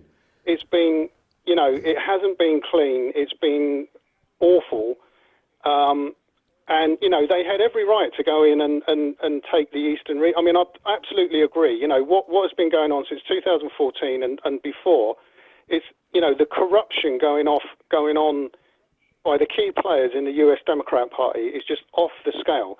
And they are pushing this war to cover up for what they've done. I mean, that, and I can't believe that, but I mean, I know you don't like Boris, but... the thing is, Kev, after November, they won't be able to cover it up. Well, when the Republicans control the Senate and the House, they'll open the books.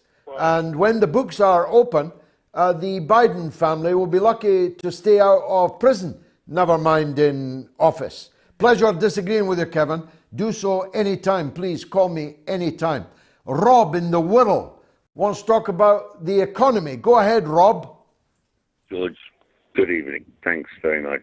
I appreciate your time. I was just listening there. Not so much the economy. I want to talk about the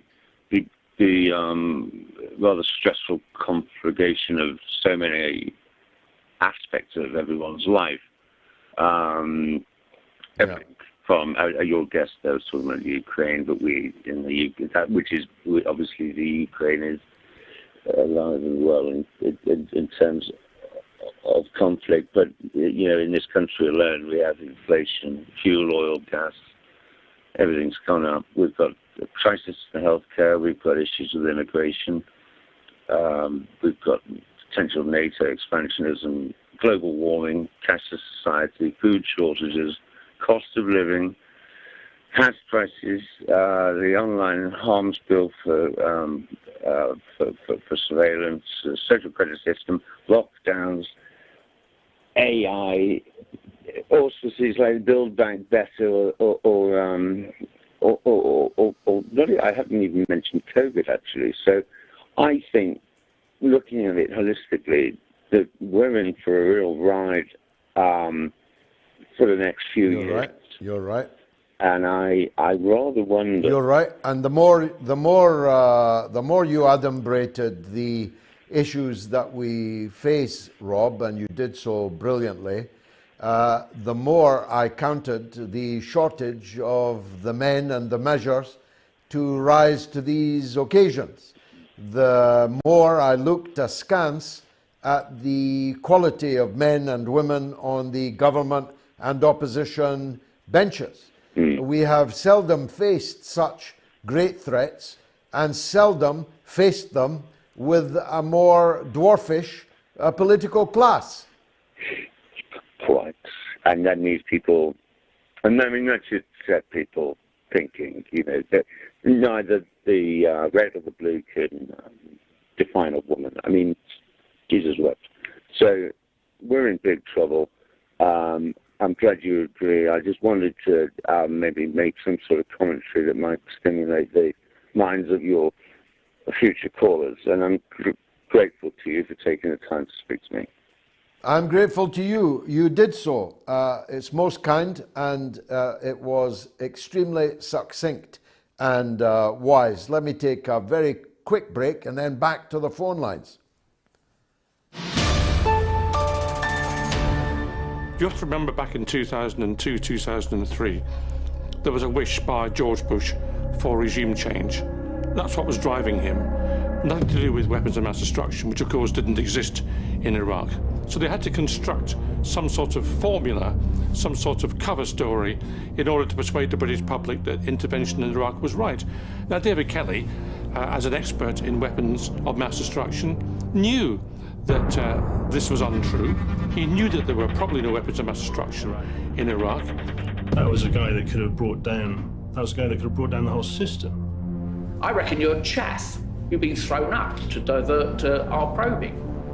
The Foreign Affairs Select Committee, that parliamentarian briefing, I think that was an indignity to him. We saw it on the news, and my very first thought was shock.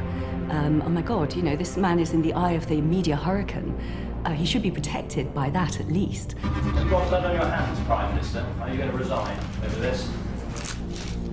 I don't know the details of how Lord Hutton happened to be selected, but what was certainly the case is that he was the right kind of judge to use from the point of view of Downing Street and the intelligence services as well. Of the 21 days of hearing, only one half of one day was spent on discussing the forensic aspects. That is disgusting. We were given the Hutton report the day before it was published, but actually what happened was he went too far. The events of 2003 were disgraceful ones in this country's history, and it's unfinished business. Those responsible for an illegal war, those responsible for the death of David Kelly, have not been brought to justice. There's been no inquest into David Kelly's death. There needs to be one. We need to make sure that those who behaved in a reprehensible way in 2003 are finally brought to book.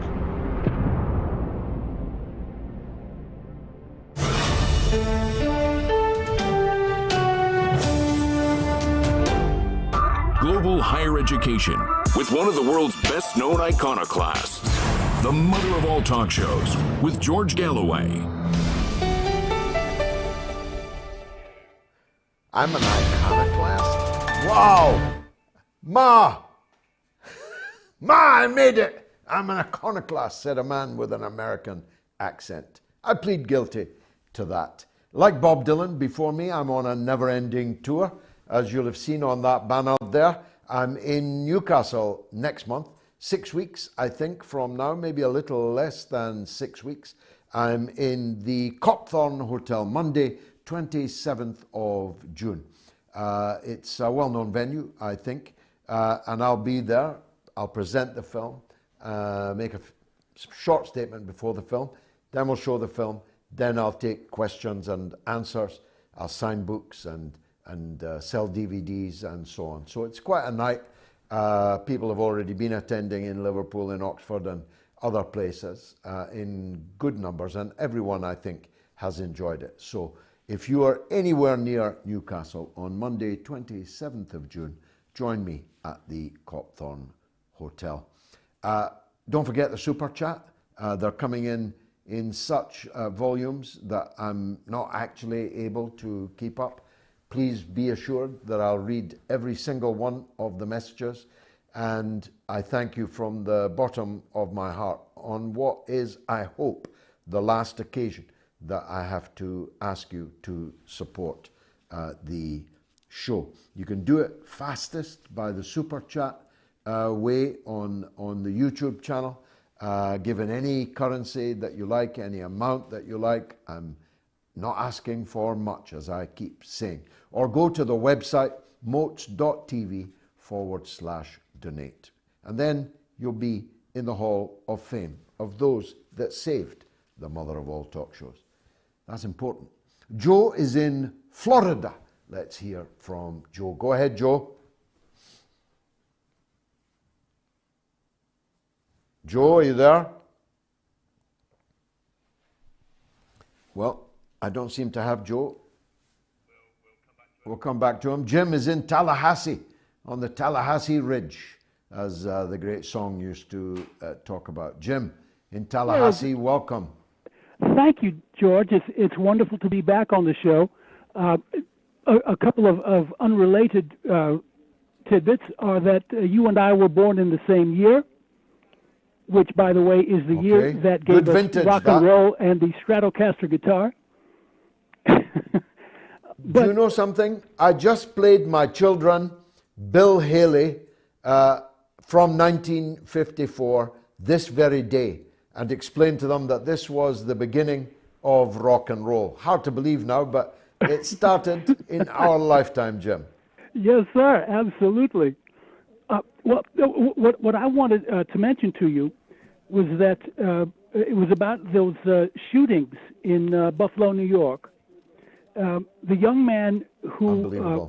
horrible. The young man who was the shooter, by the way, apparently when he was apprehended, he actually was wearing the insignia of the Azov battalion.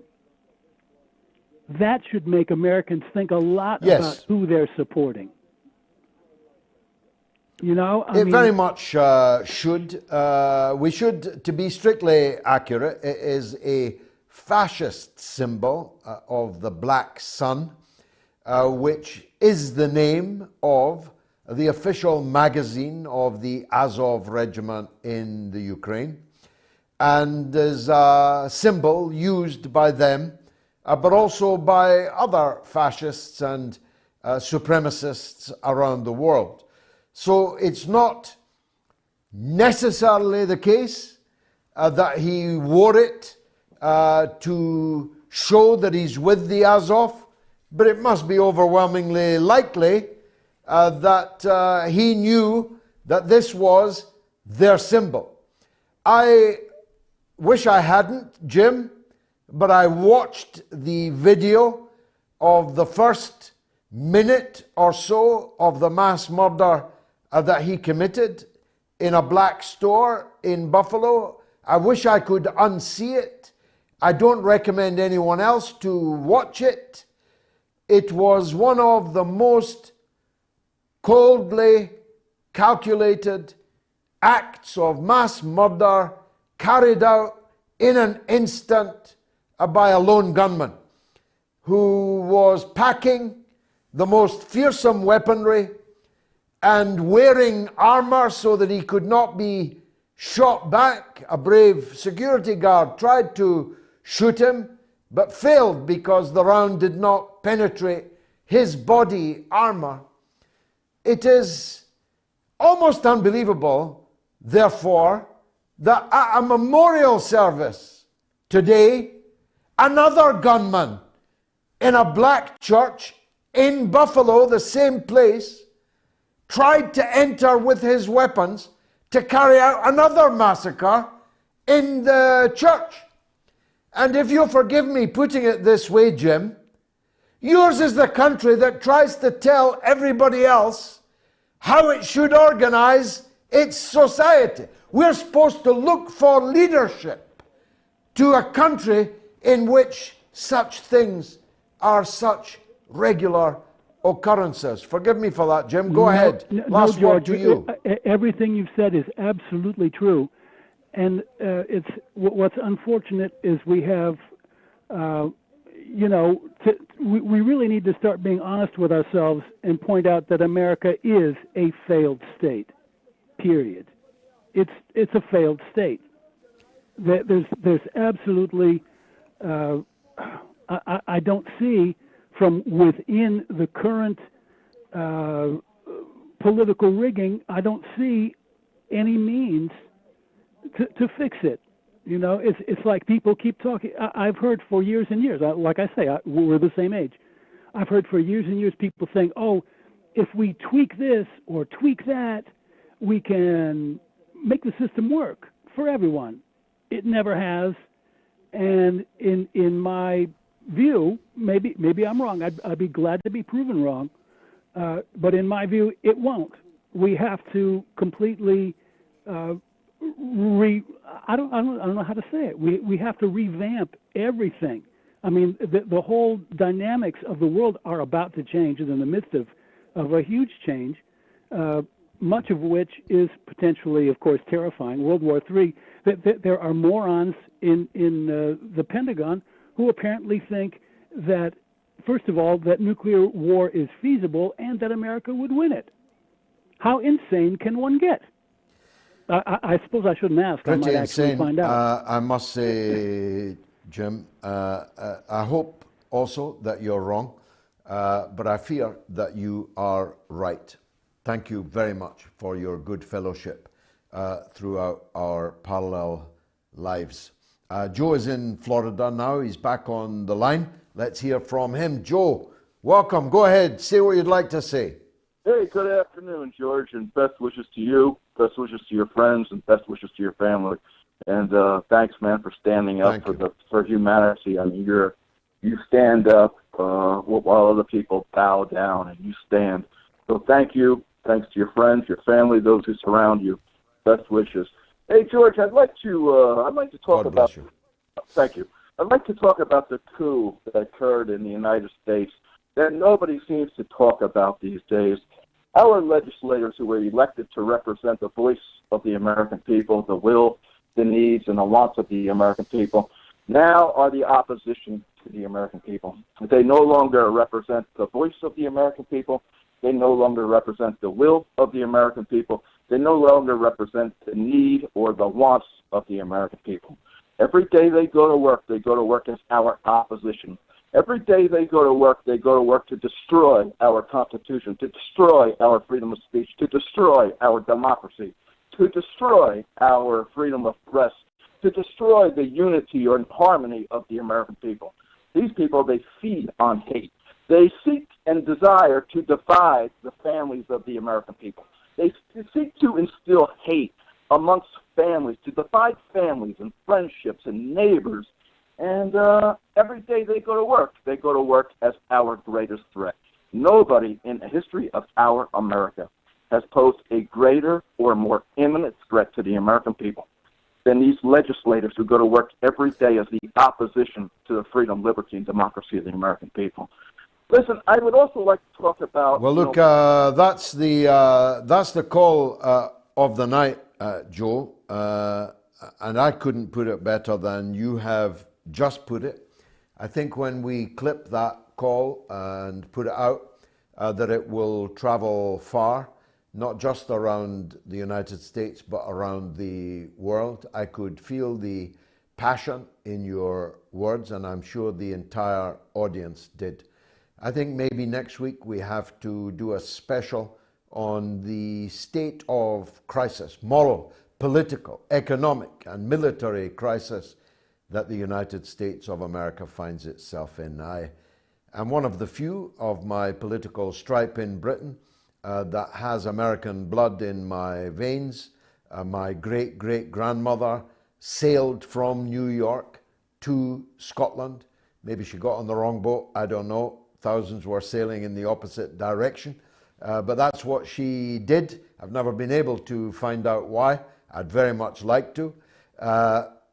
So I wish America no ill, trust me. I wish the people of the United States the opposite of ill. I wish them the best. But there's no doubt, and your call was a clarion of that, demonstrates the depths of the crisis that exists in the United States now. Let's stay in the US, where Mike in South Carolina wants to talk about Finland. Go ahead, Mike. Hey, George, great to talk to you. I actually used to live in Tallahassee, and I agree with everything Jim said and several of your previous callers that we were in serious trouble here in the United States. And the Democrats and Republicans, the only thing they can agree on is more war. And it's such a sad situation. And what I was going to say about, your poll in Finland and Sweden is that what actually is happening there is this is the way the United States collects protection money from these countries, all of these countries over there. And our only export here is weapons of mass destruction, and we send them to everybody. And we collect this money. It's, filthy paid to the U.S. government for, supposedly, providing protection to these countries. And what it's really doing is pushing us further and further to the precipice of war.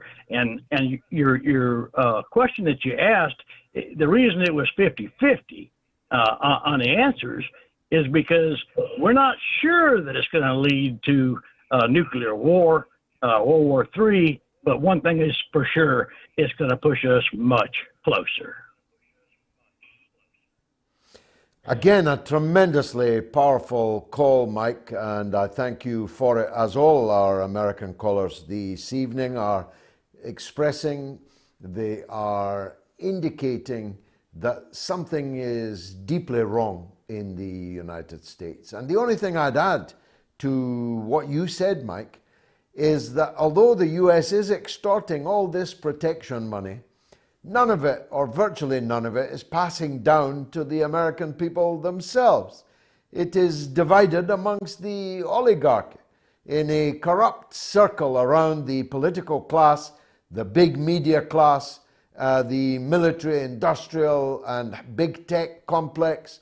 But the vast majority of the American people are struggling mightily just to stay afloat, just to keep their heads above water, and many are going now under water. So it's not as if even all this wealth is being looted and redirected to the United States and is being distributed amongst its people. It isn't.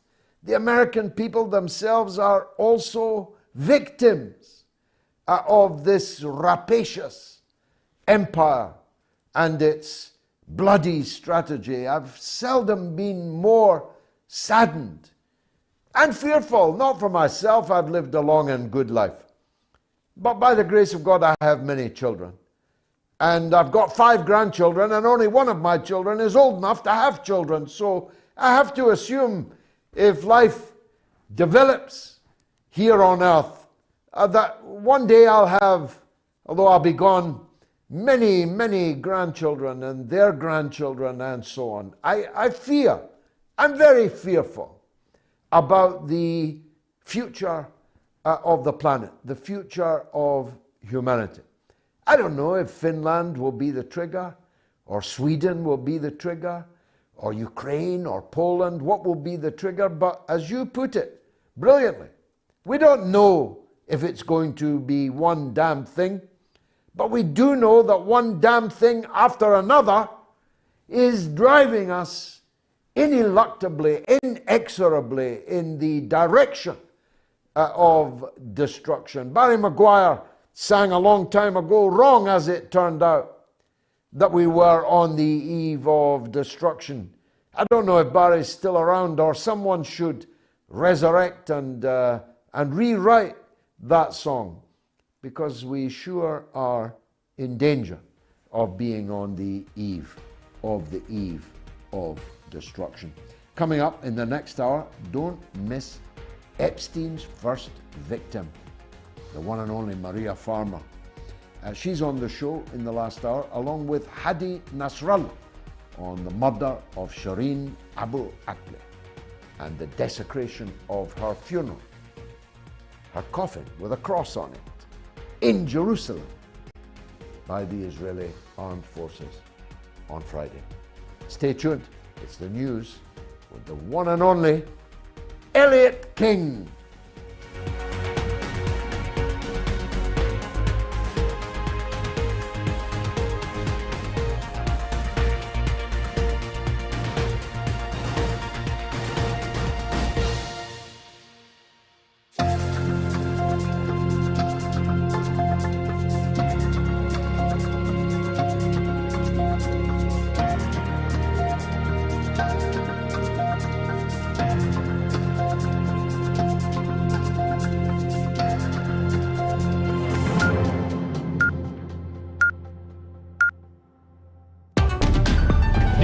At least 10 people have been killed and 3 others injured in a racially motivated shooting in Buffalo, New York State.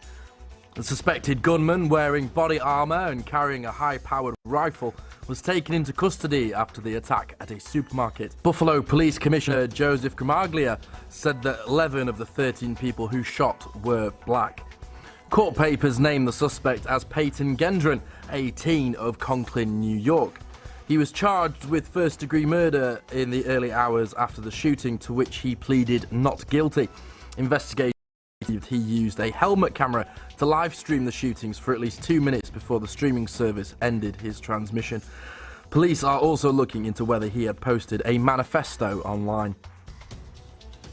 A British cabinet minister has said that the UK government has absolutely the right to tear up parts of post-Brexit trading arrangements in Northern Ireland. Kwasi Kwarteng, the business secretary, also accused Brussels of being unreasonable in its approach towards renegotiating the Northern Ireland Protocol. Ireland's Foreign Minister Simon Coveney said sabre-rattling and grandstanding at Westminster was not how issues would be resolved, and the UK making changes unilaterally would be a breach of international law. He pointed out his country was also frustrated dealing with the fallout of Brexit, which he said had cost it hundreds of millions of euros and threatened the peace process. Coveney accepted there was a need to address unionist concerns about how the protocol was working, but he said there would be a consequence if the UK's actions created significant uncertainty on the island of Ireland. He also warned that any move by London to walk away from the arrangements would send headlines around the world that Britain is prepared to break international law. It comes after Prime Minister Boris Johnson is due to travel to Belfast on Monday for crisis talks after the DUP blocked the formation of a new power-sharing government at Stormont in protest at the protocol. Unionists are bitterly opposed to the agreement, as it requires checks on goods moving from Great Britain to Northern Ireland in order to keep the Irish border open in line with the Good Friday peace deal. Labour will call for a vote on Tuesday to introduce a windfall tax on oil and gas companies in Great Britain, saying it is shameful not to introduce the measures to help tackle the rise cost of living. Shadow Minister Ed Miliband said it was obscene the government had refused to bring in the policy. A windfall tax is a one-off of levy on companies enjoying unexpected profits. Opposition parties have repeatedly touted the idea of the tax on the record profits of oil and gas companies, saying the money raised could be used to help those struggling the most with rising living costs. Ministers had dismissed the policy, but attitudes within government appeared to warm this week, with Chancellor Rishi Sunak threatening to introduce the measures if the firms do not invest enough in new projects. Households in the UK are being hit with rising costs when it comes to fuel, energy and food, as inflation reaches a record high in the country. A debate on the Queen's speech is to be held on Tuesday. Labour will put forward an amendment to allow the Commons to vote for or against this measure. Eggs have been thrown at a statue of Baroness Margaret Thatcher as it was lowered into place in the former Prime Minister's hometown of Grantham. Within hours of the monument being erected on Sunday, loud booing could be heard from some motorists as they drove past, with one man shouting, "Tear it down!" Other less vocal passers-by could be seen taking selfies with the statue. The 300,000 statue was originally intended for Parliament Square in Westminster, but it was decided that it would be erected in a hometown of Grantham instead, due to fears of attacks on it by left-wing groups. Israeli police say they will be holding an investigation into the events that ensued during the funeral process of Al Jazeera journalist Shireen Abu Akleh on Friday. Israeli Minister of Public Security Omar Bar-Lev said, unfortunately, due to the course of the funeral, severe violent events unfolded on the part of those participating that worsened the situation on the ground. Israeli police came under criticism following Friday's procession, in which television footage shows officers striking mourners with batons, forcibly taking down Palestinian flags and arresting individuals carrying those flags. One video released by the Israeli police shows officers ripping Palestinian flags off the hearse carrying Abu Akleh's coffin. The eruption of the Tonga volcano in January has been confirmed as the biggest explosion ever recorded in the atmosphere by modern instrumentation. It was far bigger than any 20th century volcanic event, or indeed any atomic bomb dropped, or tested, or conducted in fact, after World War II. The assessment comes in a pair of scholarly papers in the journal Science that had reviewed all the data. Of recent history, it's likely only the Krakatoa eruption of 1883 rivaled the atmospheric disturbance produced. That catastrophic event in Indonesia is thought to have claimed more than 30,000 lives and the loudest sound ever recorded. Tonga was a truly global event, just as Krakatoa was, but we've now got all these geospherical observation systems, and they recorded something that was really unprecedented in the modern data. Dr. Robin Matosa from the University of California, Santa Barbara has said. He's the lead author on one of the papers.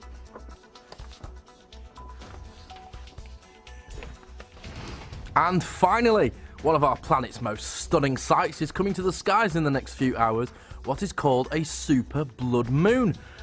In the year's only full lunar eclipse, Earth will come between the sun and the moon. Falling fully into Earth's shadow, the moon will slowly darken before turning dusky red. It will be visible with the naked eye before dawn tomorrow in most of Europe. The Americas will get a great view this evening. The moon will appear larger than usual because it will be at its closest point to the Earth of its orbit, giving it the name supermoon. In the Northern Hemisphere, a full moon in May is often called a flower moon because it coincides with the spring flowers. That's all your news. I'm Elliot King.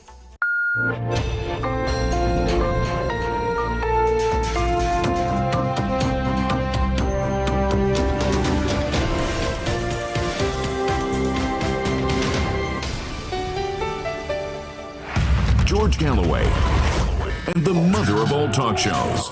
Join us at the College of Knowledge, where there are no tuition fees. Well, look, thanks for everyone who's donating online, MOATS.tv, and go to the donate button there. Thanks to all those that are donating on the super chat function on the YouTube channel.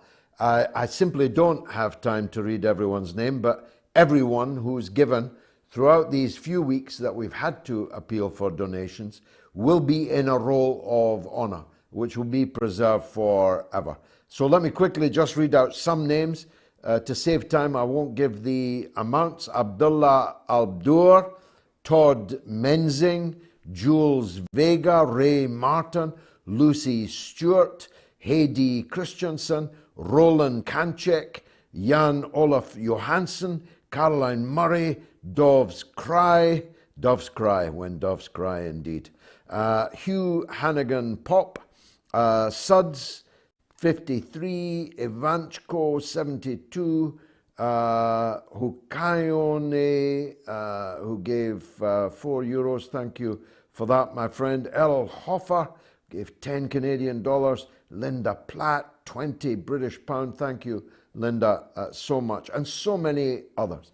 I simply don't have time to get through them all. But please, on the super chat function on the YouTube channel, or if you're not watching on YouTube, go to the website, moats.tv, and donate what you can. And I hope for the last time. So there's a new poll. After the murder of Shireen Abu Akleh and others, should there be sanctions on Israel? You can vote A, yes, B, no. On my Twitter account, on my YouTube channel, please subscribe to it, and on my Telegram channel, which is t.me/George Galloway. It's important that we get the maximum number of people voting on that poll. I just watched the blood moon. Let's hope it's not the last blood moon that we are able to observe. On the other hand, it's always a blood moon in occupied Palestine. In Jerusalem, the state of febrile tension has reached fever pitch. In the West Bank, settlers on the rampage. People invading the Dome on the Rock and Al-Aqsa mosques. In Gaza, the strangulation of nearly 2 million people in the biggest prison camp in the world, as the former British Prime Minister David Cameron once described it. amongst the Palestinian diaspora, some of whom I met over the last couple of days. The prince of Arab journalists, Abdul Bari Atwan. I bumped into him in both of our favorite Indian restaurants in London just the other night. I met 4 Palestinians from Jaffa inside what they call the Green Line, 1948 Israel. Later that evening, after so long an association, I'm inundated with people talking to me about the events that they witnessed at the funeral of poor Shireen. First, cruelly murdered, then her people slandered as if they had killed her, and then in almost unbelievable scenes. Unbelievable if you don't know the kind of things that happen in occupied Palestine, but for most people in the world, almost unbelievable scenes of a Christian funeral being savagely attacked by armed goons, clubbing the pallbearers, almost knocking the coffin out of their hands. And as I say, the greatest of respect and admiration to those who kept on clinging on to Shireen's casket as the blows rained down upon their heads and their shoulders, and their lungs filled with the toxic tear gas. HadiNasrallah is a prominent independent commentator and analyst who joins me now to talk about what we saw in the last 7 days in Jenin first and then in Jerusalem. Hadi, thanks for joining us. I'm right in saying that even by the standards of the Israeli occupation, the killing of an American citizen while she was at work for Al Jazeera, covering a confrontation in the camp in Jenin, and then the assault on her funeral was, even by Israeli standards, really something quite extraordinary, wasn't it? I got to agree, George. It is extraordinary, but it's not shocking at the same time. Whoever follows with the Israeli policies towards Palestinians since the existence of the State of Israel, we've seen nothing but severe oppression, horrible war crimes. I mean, we are talking about a state that still does not recognize that its own Independence Day is basically a Nakba to the Palestinian, a catastrophe, where where hundreds of thousands of people were displaced from their own houses, hundreds of villages were demolished. Today is the anniversary of such day. And we're talking about the same state that executes children leaving their schools on a broad daylight when leaving. In West Bank, we're talking about the same state that bombs hospitals, funerals, weddings, schools, churches in Gaza. I don't think this is something that people should be shocked about. I think this is something people should start acting towards, because as we've seen, the recent Israeli violations that happened, they were all being filmed. They were on live TV, and the Israelis knew that everything was being filmed, yet they didn't hesitate to do what they did, because they know there won't be any actions. They know there won't be any consequences. There won't be any Western sanctions like what happened with Russia. They know they have this immunity to do whatever they want. This is what's extraordinary, not the Israeli actions. Well, let's agree that the brutality was shocking but not surprising. But the stupidity of it seems you contest my thesis, and of course you're welcome to. For me, it was an extraordinarily stupid thing that they did. Shooting this young woman, broadcaster of the highest level, working for a country, Qatar, that is in semi-public alliance with them, and holding in her purse an American passport as well as her Palestinian one, and doing it on live TV. This seemed to me an act of extraordinary stupidity. When they had murdered her, they ought to have pulled back their forces from the funeral and allowed it to pass from the point of view of their own self-interest? Why didn't they? Well, basically, for Israel, they fear many things when it comes to their what they call their national security. For them, they knew that the death of Shireen was going to basically start up some sort of, it's going to fire up the spirit of Palestinians to revolute. And they were fearing, for example, that's what it called another uprising, another, I don't know, like riot. They call them riots. But their main goal was to stop any form of Palestinian solidarity on a national level, for it to be represented on the streets, and especially in Jerusalem, which is a very delicate place for the Zionist regime. They wanted to stop any representation of the Palestinian flag, any unity between Palestinian Muslims and Christians, for them to walk together in Jerusalem, showing the world that they are one hand against one occupation. They didn't want to see that. And of course, as per usual, when Israelis are involved with their military in places where Palestinians are doing their own ceremonies, things gonna escalate and things gonna become violent from the Israeli side, because once they see the way they treat Palestinians, for example, when they see a flag being raised, they do not go ahead and just take it down. They start the violence, and the Palestinians have every right to retaliate to that violence, which of course the Israelis will respond even harsher, and that's how things are going to be every time. I tread delicately into this next part of the interview. I have the highest respect for Pope Francis. This woman was a Roman Catholic, and from what I have seen, the Vatican, which has been so active on Ukraine, has had nothing meaningful to say about the slaughter of a co-religionist and the desecration of her funeral. How does that make you feel?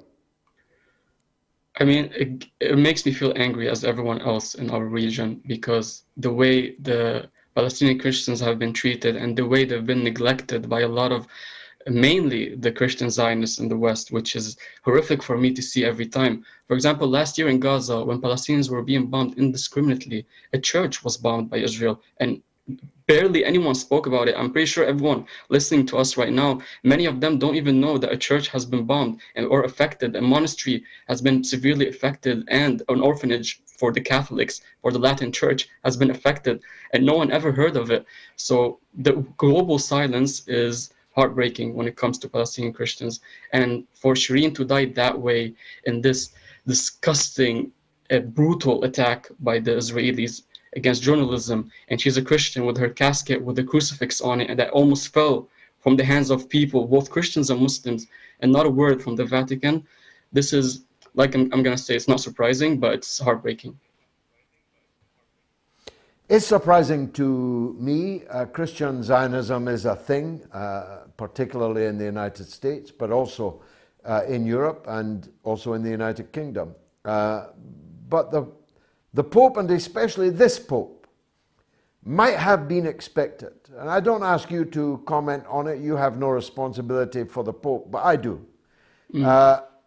It is not just inexcusable, it is inexplicable that a Pope so political as a Pope from Argentina could remain silent, absolutely silent, in the face of these atrocities, is to me as difficult to swallow as it is inexplicable. Now, something you can answer. What's likely to happen next? Are we going to see a de-escalation, or are we going to see an escalation? And what form would an escalation, in any case, take when the Arab regimes are completely silent and powerless, or actually collaborating with Israel, and when the firepower available on both sides is so grossly disadvantageous for the Palestinians? Basically, I'm going to start by saying that Shireen's death right now is added to a long list of basically hard times in the Palestinian struggle. So I think that the entire Palestinian struggle has been escalating since it began in the late 40s. It never ended, it never stopped. But what happens is a bit of ceasefire, let's call it. Shireen's death is not going to escalate things to a war or to, let's say, a third intifada, but it will flame up the future revolutions in the region. Israel's trying to de-escalate the situation by saying that they offered joint investigations with the Palestinians, but days ago, Haaretz, an Israeli newspaper, they denied that. They said that the Israelis said that, but they did not even inform the Palestinians. So even Israel, when they're trying to publicly or show the world that they're trying to de-escalate, they're not doing it they're not asking the Palestinians that they're doing that. Either way, I don't see any form of escalations in the meantime, but I see that there's going to be consequences. If it's not on a global level, it's going to be on a local level by the Palestinians. So the recent attacks that have been happening in Palestine against the Israeli settlers, I think those going to escalate, and Shireen's death is going to make that even stronger for a lot of, it's another reason added for why Palestinians are going to do that now. And where does all this leave? I don't know if you can answer this. I don't know where you are. And in the Arab world, these things matter. Where does all this leave the decrepit, long ago unmandated, so-called political leadership of the so-called Palestine National Authority? We have a president who's been there far too long. He was old when I knew him 35 years ago. God knows what age he is now.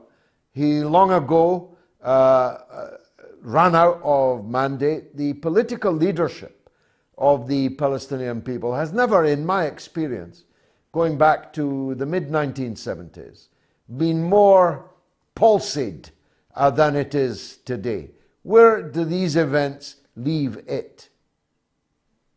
I think the Palestinian Authority is the biggest gift to the Israeli government, because basically their job, they were placed there to de-escalate any Palestinian anger. They were put there to basically do some of Israel's dirty work, like killing Bannat, a Palestinian activist, months ago, or I think it was last year. That's their job. So now regarding Shireen, their response was kind of acceptable because they finally condemned Israeli actions, but I don't see them working for any consequences or asking for global response to what the Israelis did. And even if they did, I don't think there's going to be any response because they don't follow up with the situation, just like during the war in Gaza. So what I see is a continuous Palestinian anger towards their own representative, which most of them believe it's not legitimate because they did not choose for them to represent them. That's not going to lead to peace. I'm going to tell you that. I don't know where it's going to lead, but it's not going to lead to any form of peace or de-escalation. HadiNasrallah, thank you for joining us on the terrible events in occupied Palestine. Much obliged to you. Let's go to line one, to Shell, who's in Stockholm, about Sweden joining NATO. Very glad to hear from you, Shell. What would you like to say? Yeah, hello, George. It's very nice to meet you and talk to you for the first time. Yeah, I was thinking it's a good idea to talk a little bit about Sweden, not only Finland, because today it was the decision from the Swedish government, or actually Social Democratic Party, to say yes to NATO. And it could be a good idea to also talk about Sweden, not only Finland. So absolutely, the days of Olof Palme now seem very distant in Sweden. Yes, absolutely. It's a whole 200-year tradition of neutrality, who's now is dead, you can say, because now Sweden is in panic and running into the behind the back of NATO, and it's understandable. But it has not been any democratic discussion in Sweden at all. it's forced, and Finland and Sweden are depending of each other. And you could say that Finland had taken the lead and deciding the way. Surely there should be a referendum, at least, of the people to decide such a potentially momentous thing. Yeah, but in Sweden they say that it's too complicated issue for the stupid people, you know, to decide about these things. And yeah, maybe it's understandable. It's a very important issue, of course, and it's not cannot be decided of some populists and so on. And it must be really careful investigated. But on the other hand, now it's going very fast. Very fast indeed. Nobody's contemplating it in any serious way at all. Shell, thanks for the call. Let's go to Leicester in England, where Davinder wants to talk about Imran Khan. Go ahead, Davinder. Hi, George. Thank you very much for taking my call. First-time caller. I've just got like 3 points, basically, just quick ones. With Imran Khan about his not having private security, I think that basically he's not going to do that because his private security could kill him, and it's quite easy that they could be paid to do that. And if he had that and he was killed, then they would say it was his private people that killed him, people again. And if he gets killed by the state, at least everybody will know that it was the state that killed him. 2, the second point I just quickly want to make, I just wanted your thoughts with Palestine. You know, I've followed Palestine. I'm not the most intellectual person in the world. Got into politics a lot later than I ever wanted to. Not politics, but listening to politics. Palestine, you know, yeah. I find that everybody's tried everything. You know, they're living in a jail. And I think, I just wanted your thoughts, like the Islamic world, you know, how can people like myself, people on the street stand up? Because our leaders won't stand. And a lot of the leaders from the religious things, whether it be churches or anything, they kind of run the tune that they've been told to do.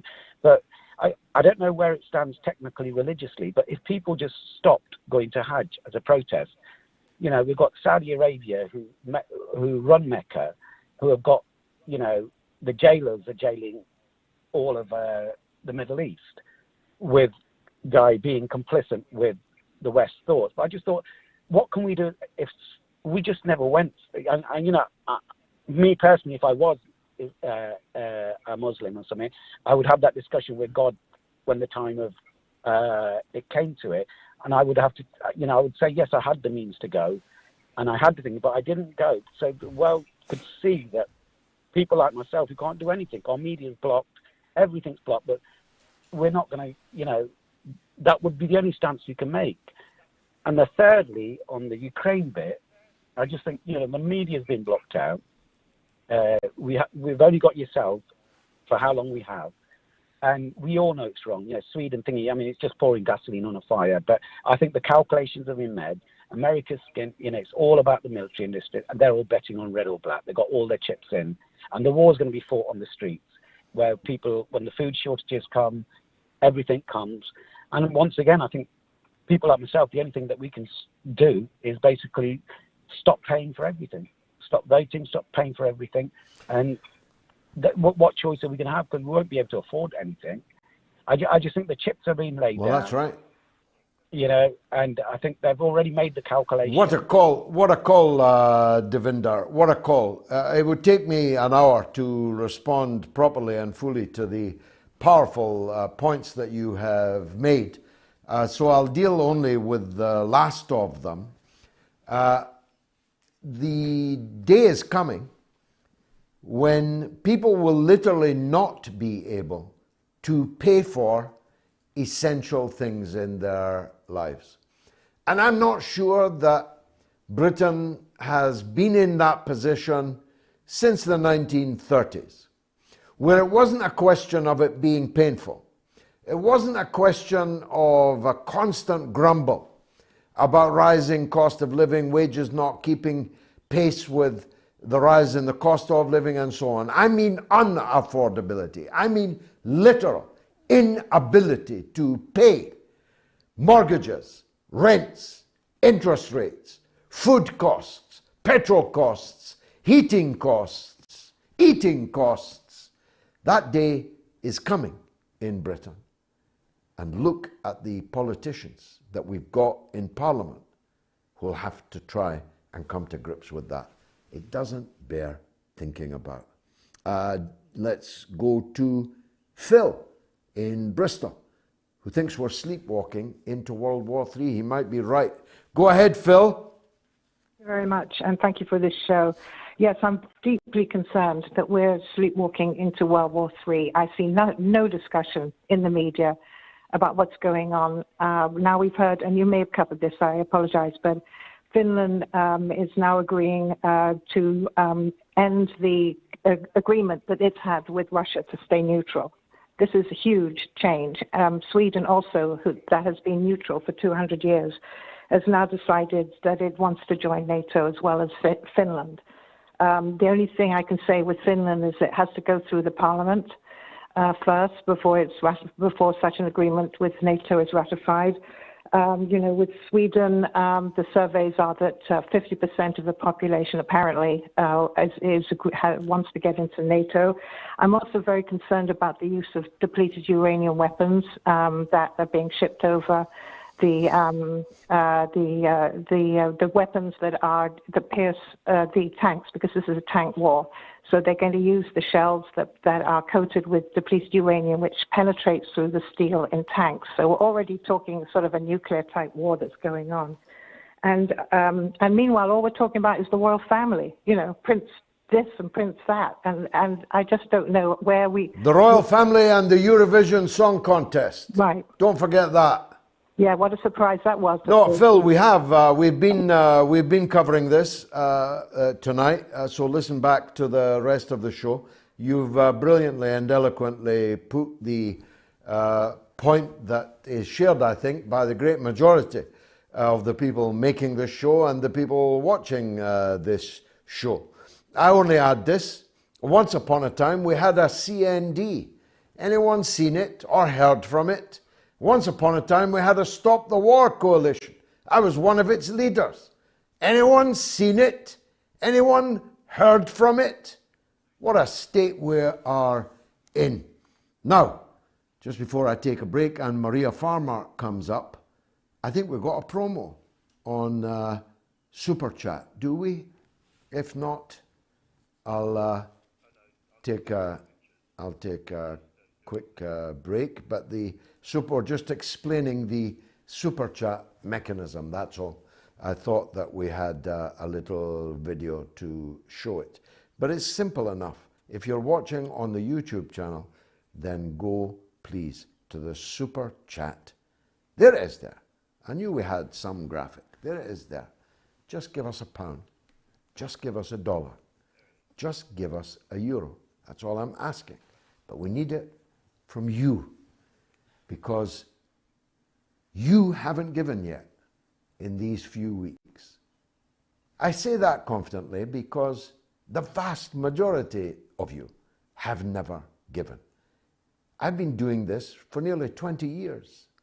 You've never been asked before to make a contribution to keep the show alive. You are being asked now, tonight, and for the last time, probably, because by next week we'll have a sponsor.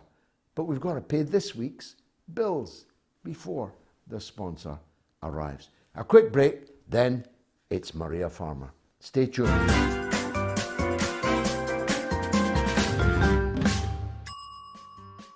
Peter says the Afghan people have lost, George. I thought you were better than this, to be honest. Give me a call, Peter. Tell me what you mean. And Oliver says, for some reason, George was on the jihadist side when it came to Yugoslavia. And that's the reason I will never trust him.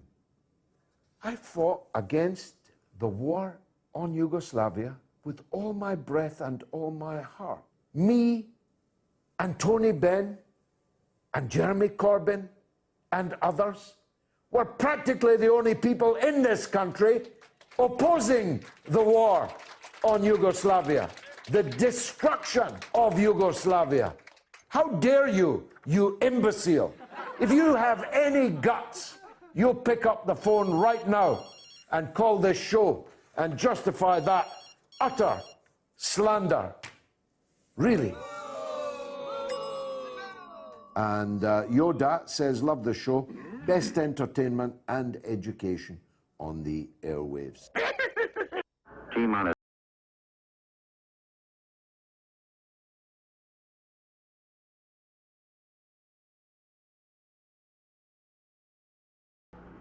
Ignition. Liftoff. Liftoff. 30 minutes after the hour. We need to acclimatise the public for the introduction of extraterrestrials, because, come to the conclusion at this point, if they're going to come, they are going to come soon. Back in the late 60s and early 70s, they actually saw the saucer land in front of them or pass by in New York or go overhead. It went in front of my eyes up and turned into what looked like a star way up in the sky. They said the same line that you just made, and it was amazing. It is an awful waste of space if we are all that there is. If we're all that there is. Exactly. Have you ever seen any of these phenomena? I have seen energy entities. One looked like a massive jellyfish. The other one looked like a massive centipede. Well, you had me up to that point. Now I just think you're stark raving mad. You are listening to the Mother of All Talk Shows with George Galloway.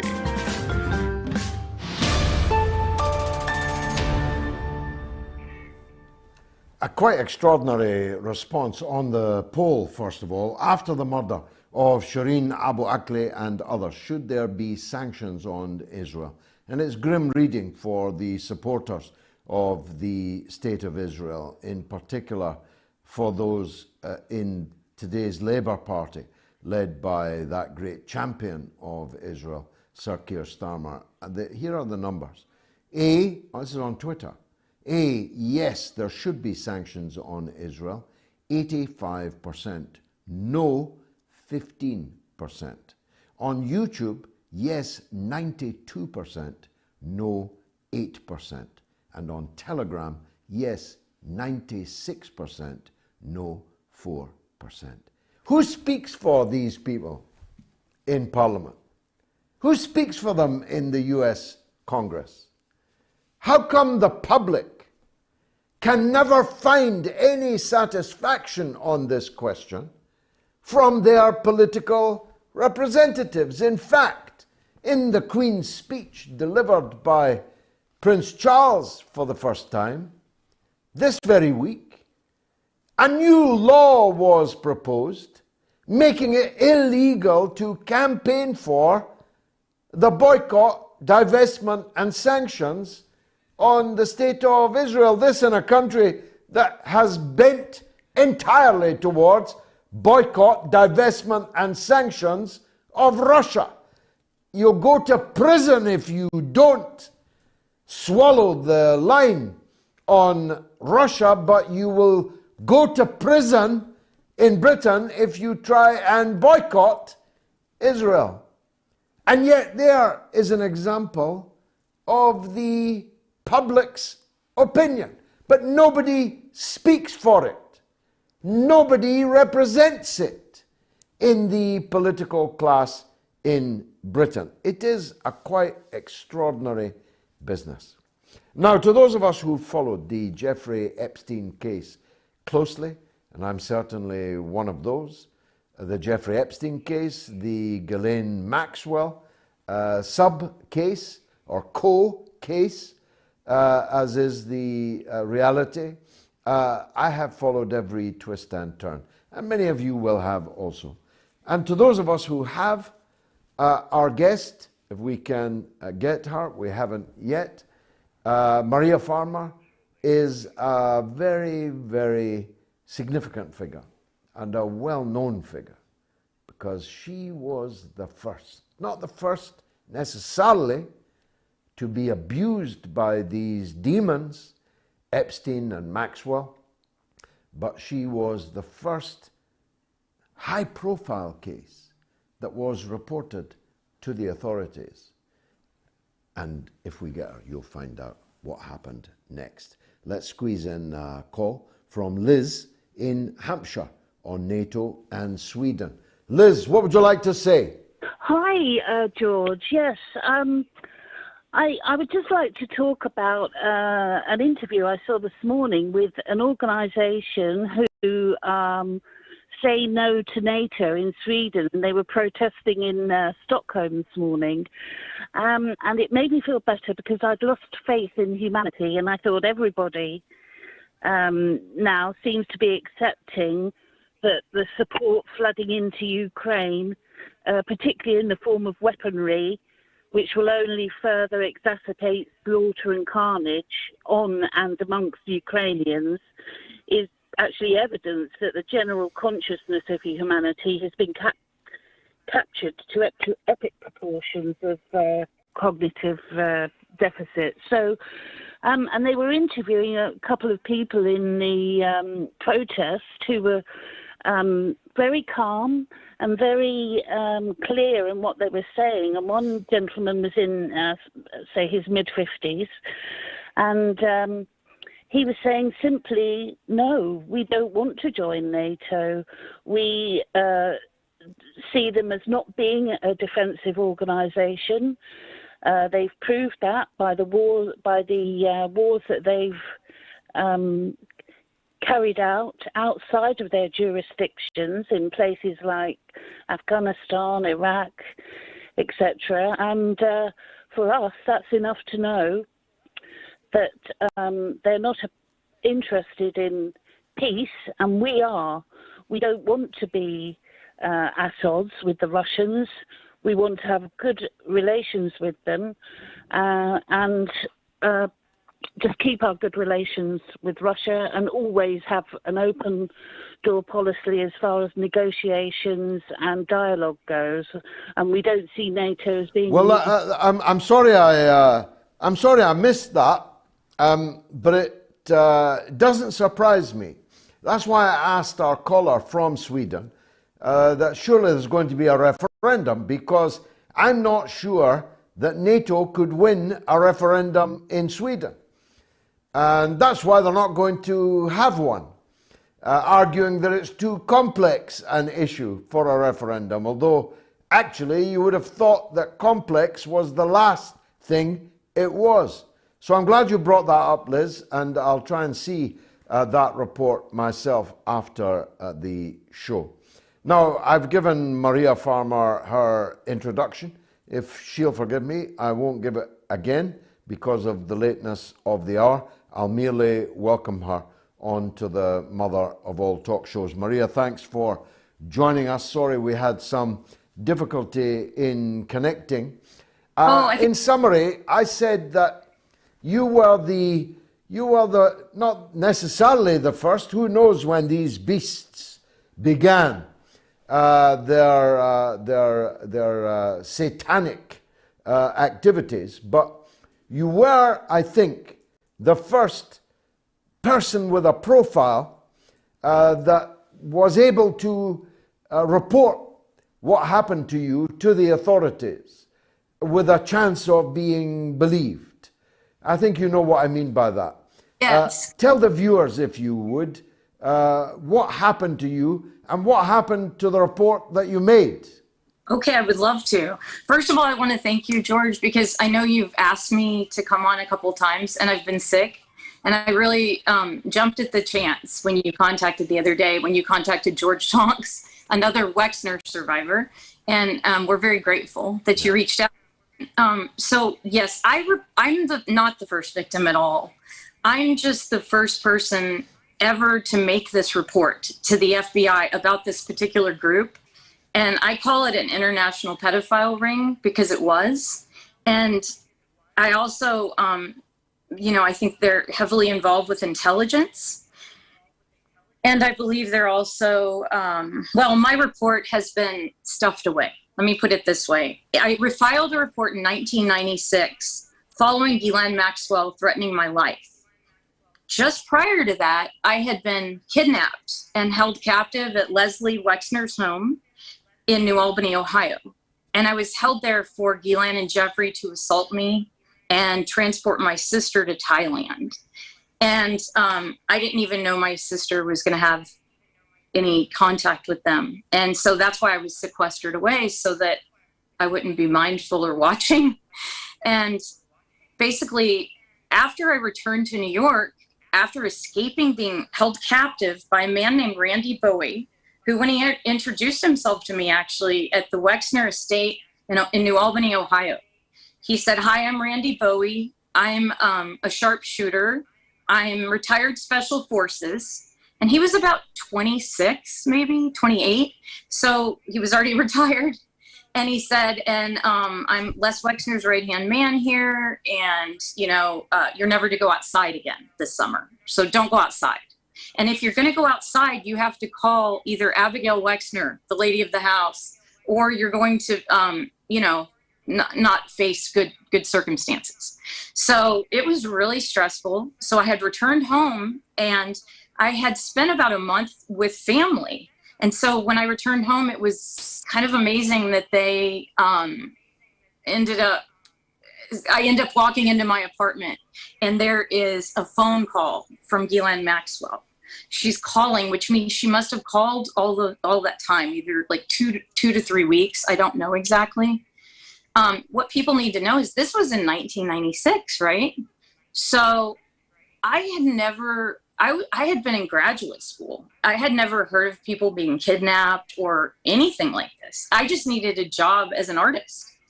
And so I just didn't know that these things happened. And I went to the NYPD because the night I rolled into town in New York in my Ryder truck, I pulled up to my apartment, and Jeffrey Epstein had one of his butler's sons, Juan Alessi's son, living in there. And so all my stuff was gone, and he painted the whole place black. And so I walk into this black apartment, and the phone's ringing, and it was Ghislaine. And I was terrified. And she said, "Maria, I'm going to burn your home, your life, your career's already burned, your family's going to burn, your friends are going to burn, and we're going to burn all of your art." I hung up the phone, and I went to the NYPD.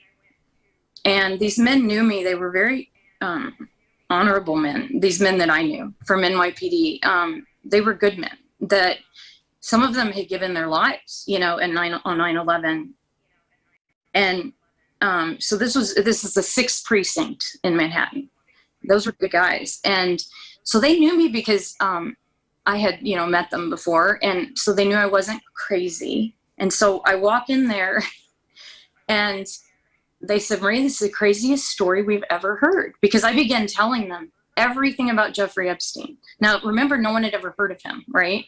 I began telling them everything about this woman, Ghislaine Maxwell, and the royals, and the people, all the Israeli dignitaries, and Alan Dershowitz, and Bill Clinton. And, I'm just going on and on telling them, Donald Trump, like literally all the people involved, I named them. And it just, it didn't get anywhere in 1996 because the NYPD said, "Maria, this isn't in our jurisdiction.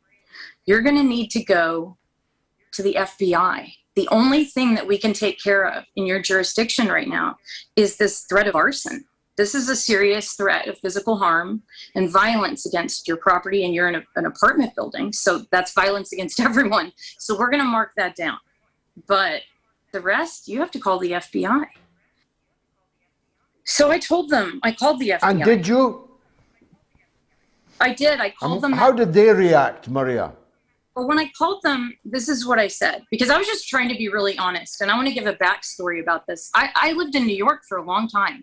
And New Yorkers explain everything like, in sections, like Little Italy, Harlem, everything's like divided up. And with that, you learn pretty quickly that there used to be in the 90s, all these mafias. Like I worked in a restaurant in Soho, and the Chinese mafia owned it.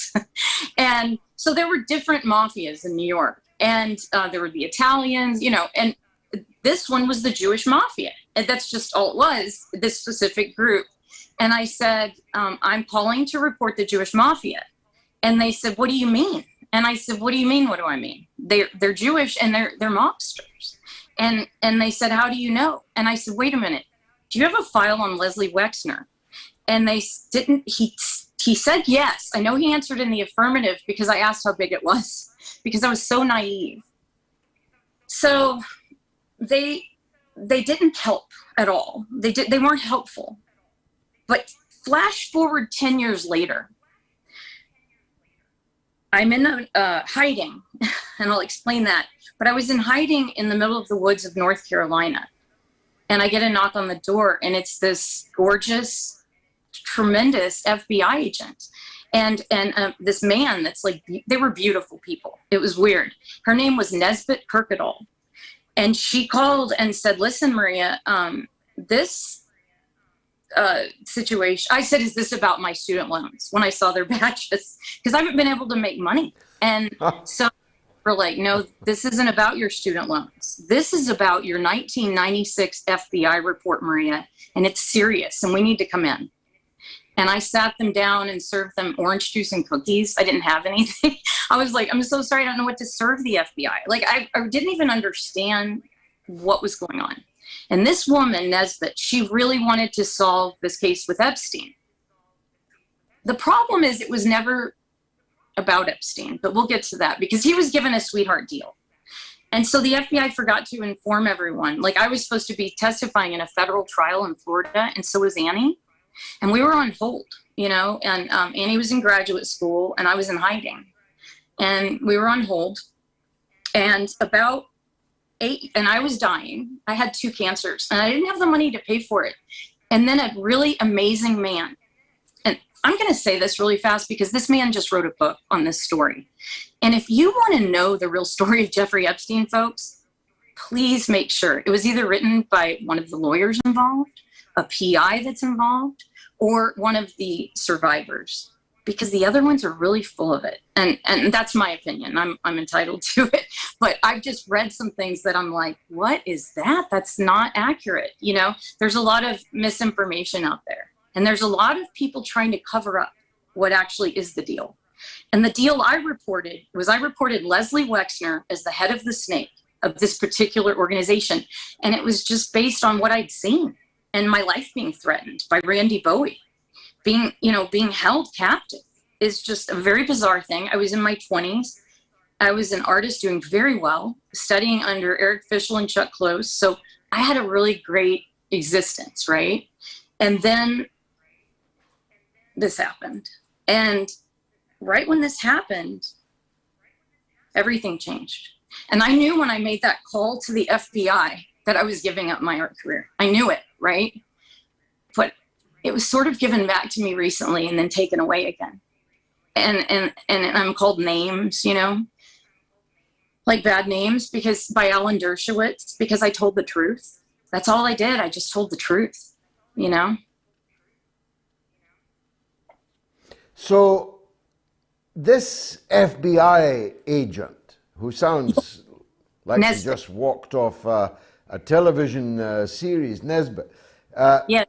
She said that we want to get to the bottom of this. Did she mean it? Did she succeed in that?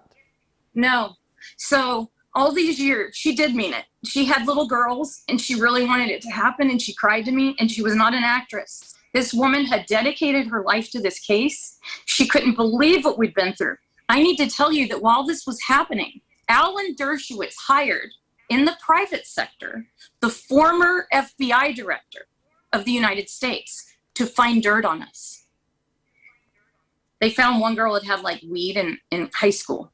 You know, I mean, are you kidding? That's what the now that's the man, Louis Freeh is his name, Freeh. That man is the man that was head of the FBI when I made my very specific report outlining everyone I named in the beginning of the program. And I told them why I was naming them. And so for about 14 years now, Jim Hill of ABC News has been trying to get my FOIA request met.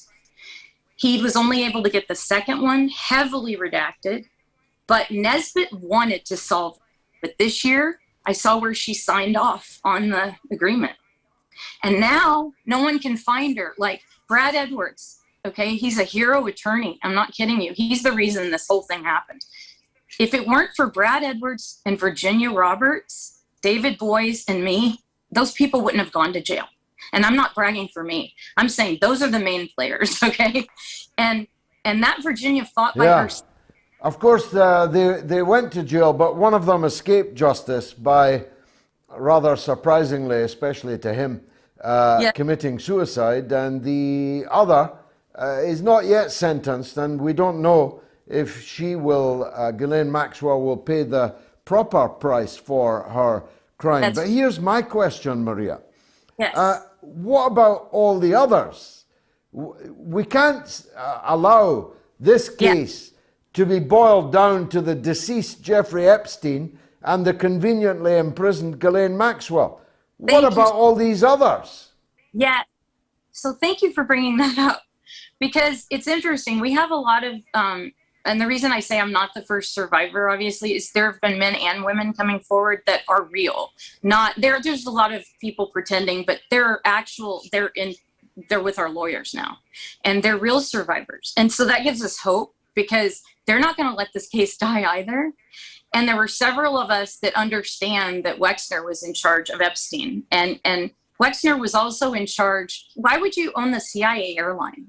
And why does all human trafficking in America begin and end in Ohio? And why was George Tonks trafficked out of Chicago by Leslie Wexner in the 80s? And nobody cares. And I'm going to tell you, George, you're the first person that I can even say this to, because I was ABC drove me, Jim Hill picked me up in Kentucky and drove me all the way to New York. And that doesn't happen. He's producer of a major show. And they got on the phone with me and they said, "What's the first thing you're going to say, Maria?" And I said, "I'm going to put on my t-shirt that says, I know Victoria's Secret. And I'm going to talk about how Wexner was Epstein's boss and how Wexner was Ghislaine's boss." And because they told me, that's how I know. And they said, hang up the phone right now. Hand the phone to Jim. We're done. You're not going on the show. And we'd driven all the way to New York. Yeah. So all the major networks in this order have said to me, he's too dangerous. We will be sued the whole time. We can't mention Wexner. He has to be edited out. The clicks will be removed. The video will be taken down. There's always an excuse. And that brings me to what's going on in America right now, which is Disney. Hulu just is doing what I believe is a cover-up story on Les Wexner. And the reason I believe that is they refuse to dig into the fact that he raped little boys in the 80s in Chicago and beyond. And nobody will talk about it. They just want this narrative that Jeffrey Epstein, he's the bad guy, and he's dead now. How convenient. And his lawyer, his death is convenient. His death is convenient. I need to make the point that neither Dershowitz nor Wexner are here to answer the very serious allegations that you are making. I'm not in a position to speak for them or to defend them, but it is obvious that we would welcome a statement from them, an interview with them, to face the allegations that you have made. Just finally, because we're almost out of time, Maria, do you believe that Jeffrey Epstein committed suicide? No, I do not. I do not. And I believe that he was murdered by probably Tartaglione. Tartaglione is being represented by Ghislaine Maxwell's attorney. It's like there's only one attorney left in the United States or in all of New York. And the SDNY is very corrupt. So this is a cover up, and Epstein is the scapegoat, in my opinion. And all the people who went to that island that raped children, not one of them has been arrested. Not one. No, that's right. Not one. Not one of the people who were inexplicably attracted to Jeffrey Epstein and his shitty little island have been arrested. MariaFarmer, I wish we had more time. Maybe we will visit this case again, perhaps when Ghislaine Maxwell's sentence is known. Thank you very much indeed for joining us on the Mother of All Talkshows. My apologies to those that were trying to get through. Can we hear at least from the legend, Norma in Bristol? Norma, I can't go to sleep tonight without not taking a call from you. Tell me. Hello, George. It's only quick because you've only got a minute. just 2 quick points. Yeah. You know, Mr. Blair's knighthood will be presented by the Queen in June. Are we going to forget a demo at Windsor? Because too much time's passed, doesn't it, really? We got half a minute. I think so. Nobody that I know of has done anything about organizing it, and I've been too busy on other things. If there is a demo, I'll go to it, but I haven't had time to organize it, unfortunately. Ian Drury, do you know him? The Blockheads. He had reasons. Ian Drury and the Blockheads, simply wonderful, yeah. Reasons to be cheerful. He would have been 83 days ago because he died years ago, and I loved him. Did you? Gene Vincent. I loved him very much. Trevor. I've seen him. I've seen him live. 83. Wow. My late father, the original George Galloway, died on this day. He would have been. Sorry, he didn't die on this day, but he would have been 90 today. How I wish that he was here. People ask me who would I like to sit down with one last time, and it would definitely be him. So he'd be 90. Ian Drury would be 83. Another good friend of mine passed away, the late High Commissioner of Pakistan to London, Mr. Wajid Shamsul Hassan, who shared, no doubt, toxic cigar habit with me over many years. I just discovered yesterday that he had passed away. So many good friends and good people have passed. It's the responsibility, the duty of those of us who remain to pursue the right path, to pursue haqq, to pursue justice. That's my role in the time remaining to me. I commend it to you as a lifestyle, and I hope very much that you will join us next week for the Mother of All Talk Shows. And if I get a second sponsor, which is not a fanciful idea, we might even bring back the midweek MOATS quite soon. Thank you for joining us on the Mother of All Talk Shows.